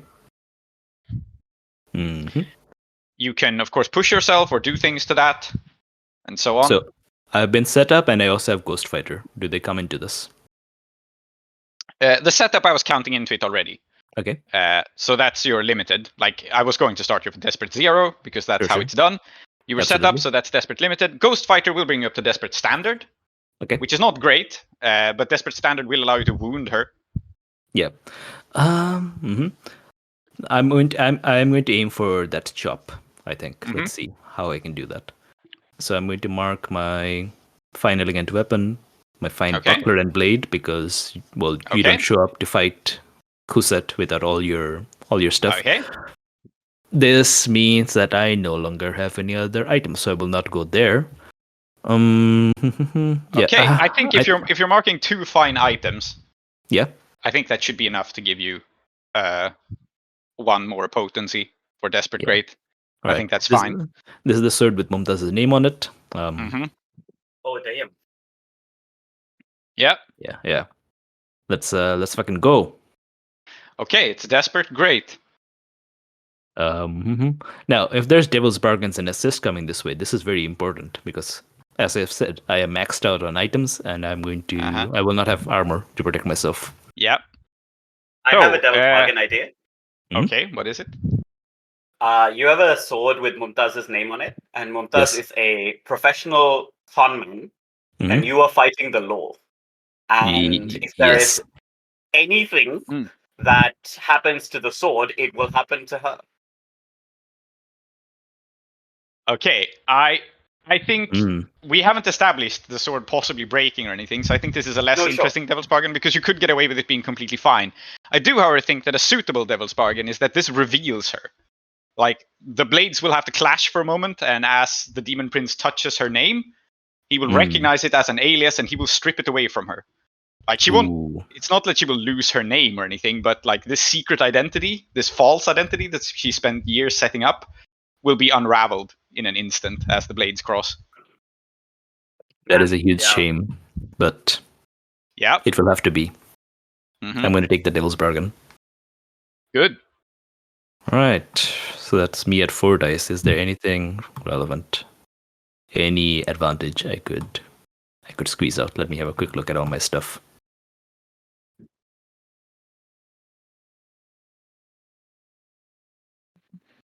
I'm going to.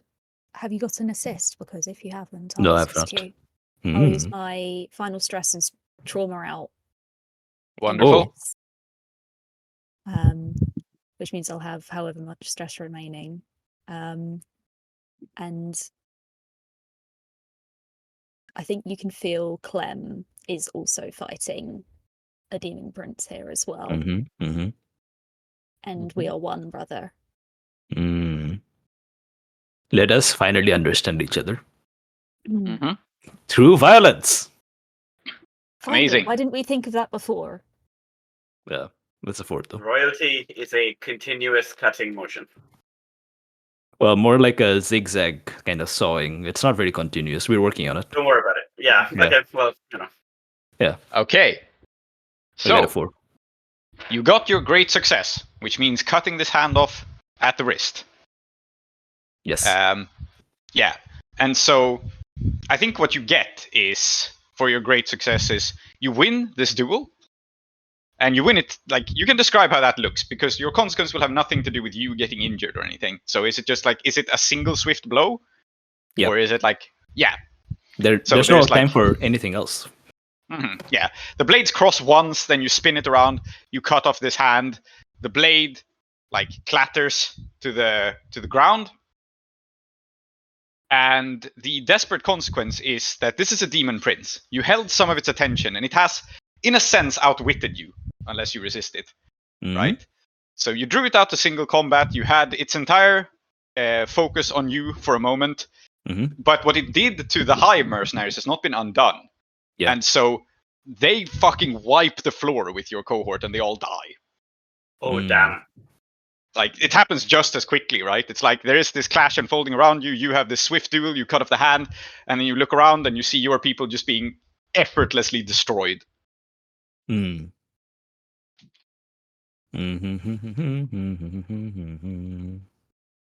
But you have beaten the law in single combat, which has ramifications.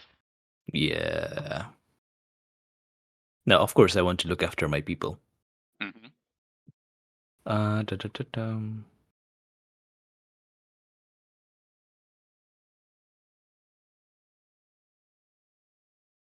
Yeah, you know, I'm going to resist in the sense that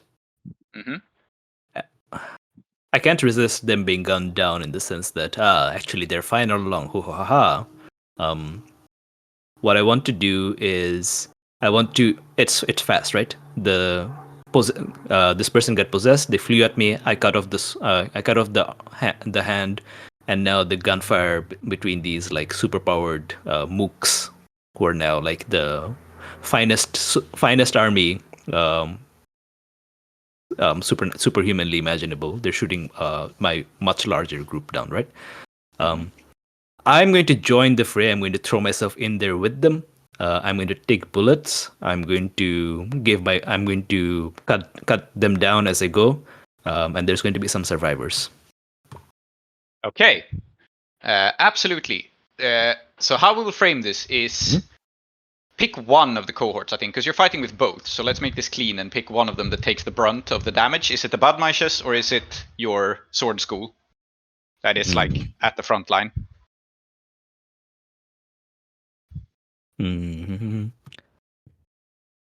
I'll still choose one of these, but I'll also remind you that Jasper's gang is here and Omen's gang are here as well. Yeah, so I think they're also taking the hits. Of course.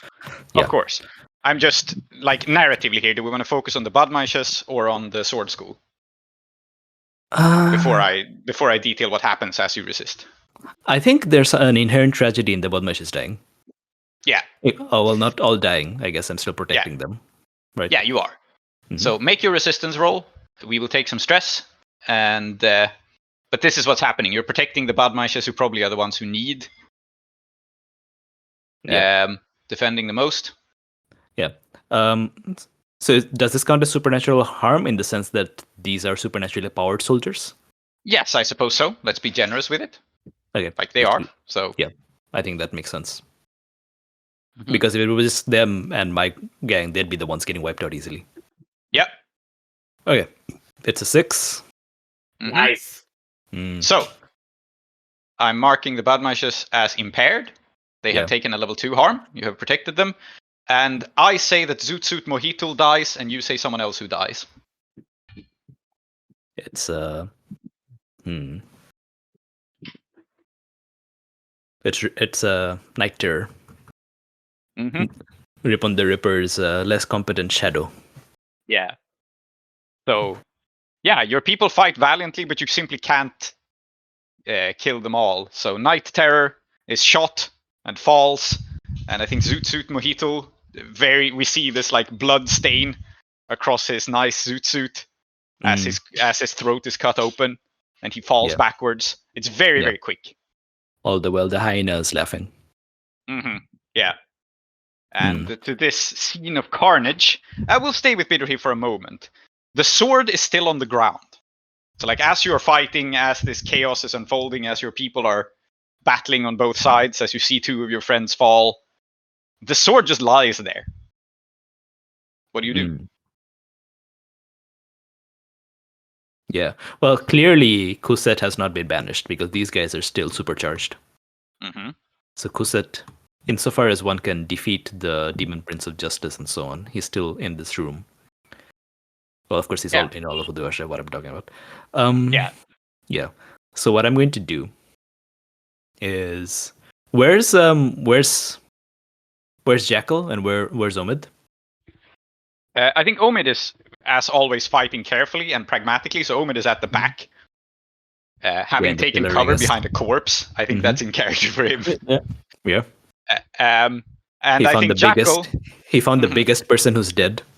Yeah. And is just shooting from behind that person. And I think Jackal is probably... I think it makes sense that she's among one of the last people to get inside the banks. I think she's storming through the doors at this moment. Let's remember, this has all happened very quickly. So Yeah. With her gun out, right? Yeah. And Kuset is still somewhere in this room.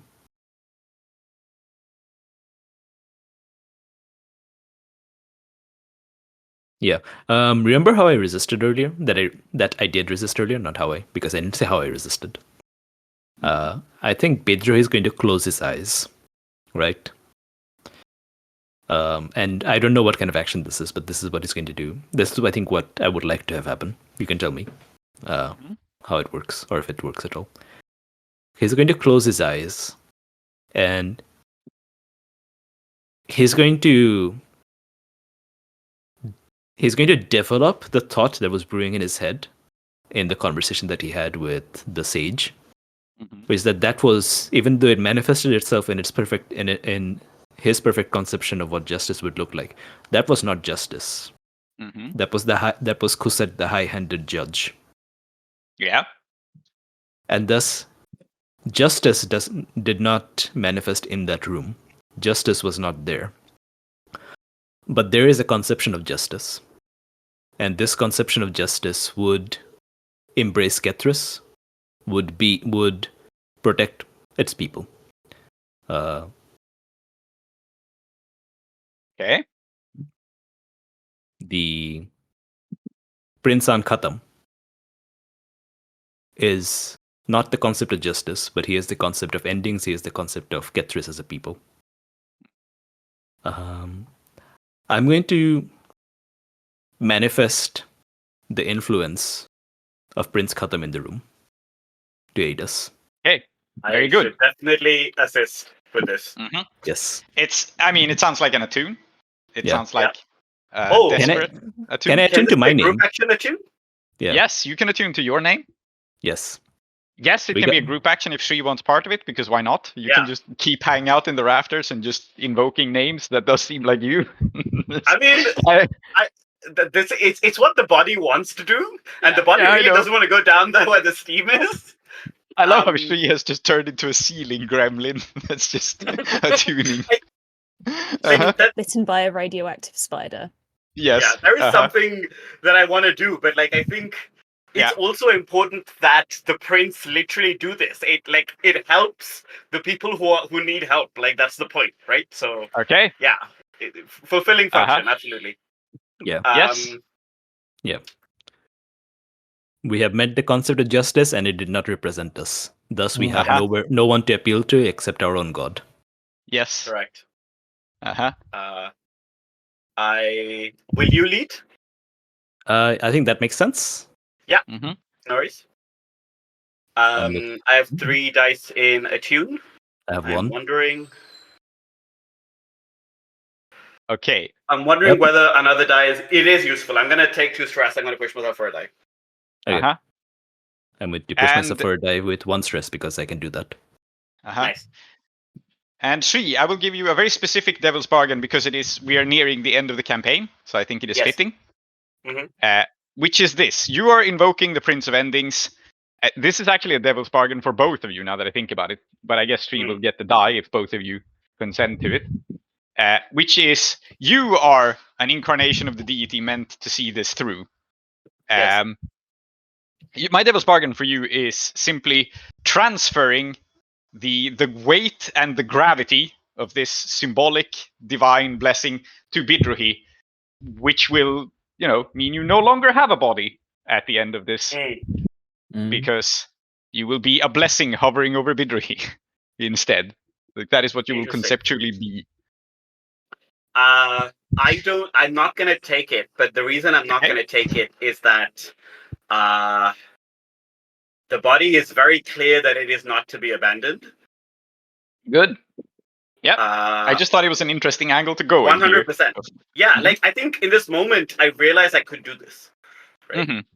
And then I choose not to.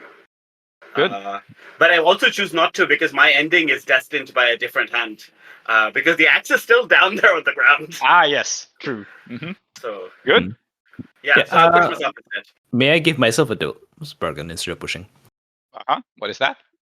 So I can be possessed by the Prince of Endings, yes? By the Prince of Endings, yes.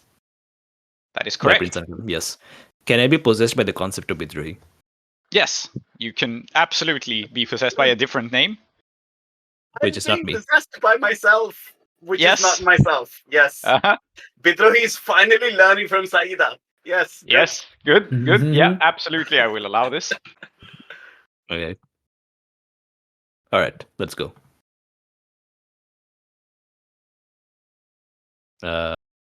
Cool. Let's go.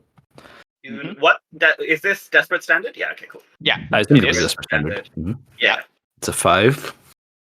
And your goal here is 1, a 2, and also a 1. Okay. Fantastic. Bidruhi, you take a stress. And to be clear here, right, you're not destroying the Demon Prince of Justice here, but you are asserting dominance over it and driving it back. Yeah. I am manifesting my god in this moment, which is the only thing that can save us, I think. Yeah. Yeah, and so I think what happens is that you get possessed by Bidruhi. The spirit of the Prince of Endings comes over the battle, and just as abruptly as it started, the battle ends, because that's what happens. And I don't think it ends in all the Hive members dying. I think it just ends in that, like how battles do, right? It just happens very suddenly. Like, some people are cut down, some people surrender, some people run away. But just as suddenly as it started, the fighting's just over. And when you look down on the floor, the sword is broken in half. Muy bien. Give me the bad news. Yeah, there are bad news. This much is true. You're also broken in half. What is the interesting way to go here, actually? Like, I don't feel like a brewing with destiny really fits. I think I will go with a very straightforward, like, spanner in the works instead. I don't think this is necessarily destined. Maybe this is a bit too obvious, but I also think it has a poetic quality to it. You are possessed by the Prince of Endings, and just by chance, you're just hit by a stray bullet and take a level 3 harm. Great. Yeah. And I will not protect you from this. And that's not just because I have no strength to help you. Mm-hmm. Yeah. I'm going to resist that. I can always expend my special armor to resist the consequence of looking foolish or failing to impress. Yeah. Fair. So I think what's going to happen is that a bullet is going to fly towards me, and I'm going to deflect that with my buckler. Okay. Without looking at it. Cool. All right. You have expended your special armor, so I feel like it's still reasonable that there's some consequence for this. Yeah. And bucklers are not really meant to take bullets, so I think this happens, but also the handle of your buckler snaps from just the sheer force of this. You are possessed by a god, so you do something pretty much impossible and parry a bullet, but there's enough force in this from both sides that the buckler breaks. Is it fair? Yes. Good. I'm going to erase it. Yep. Cool. Is this a good moment to take a brief break? Yes. This is a good moment to take a brief break. I think so. And then we can return to Mushfik, and Sri and Kethrys can also get to maybe finally come down from the ceiling. And then we'll see what's happened with the traumatized out Clem after that. But let's take a 5-minute break. Here close the doors to the House of Endings. Those who dwell within are Zoheb, called Klow, Aadiyat, called Zoheb, Symmetry, called Tree, and Salty. I have been Prince, your host. Our city of Uduasha is based on Blades in the Dark by John Harper and Evil Hat Productions, with special thanks to Johnstone Metzger. Follow us on Twitter or support us on kofi.com/desperateattune. If you want to engage further with us, we also have a Patreon at patreon.com/desperateattune, where you will get our newsletter, extra content, and updates from Uduasha.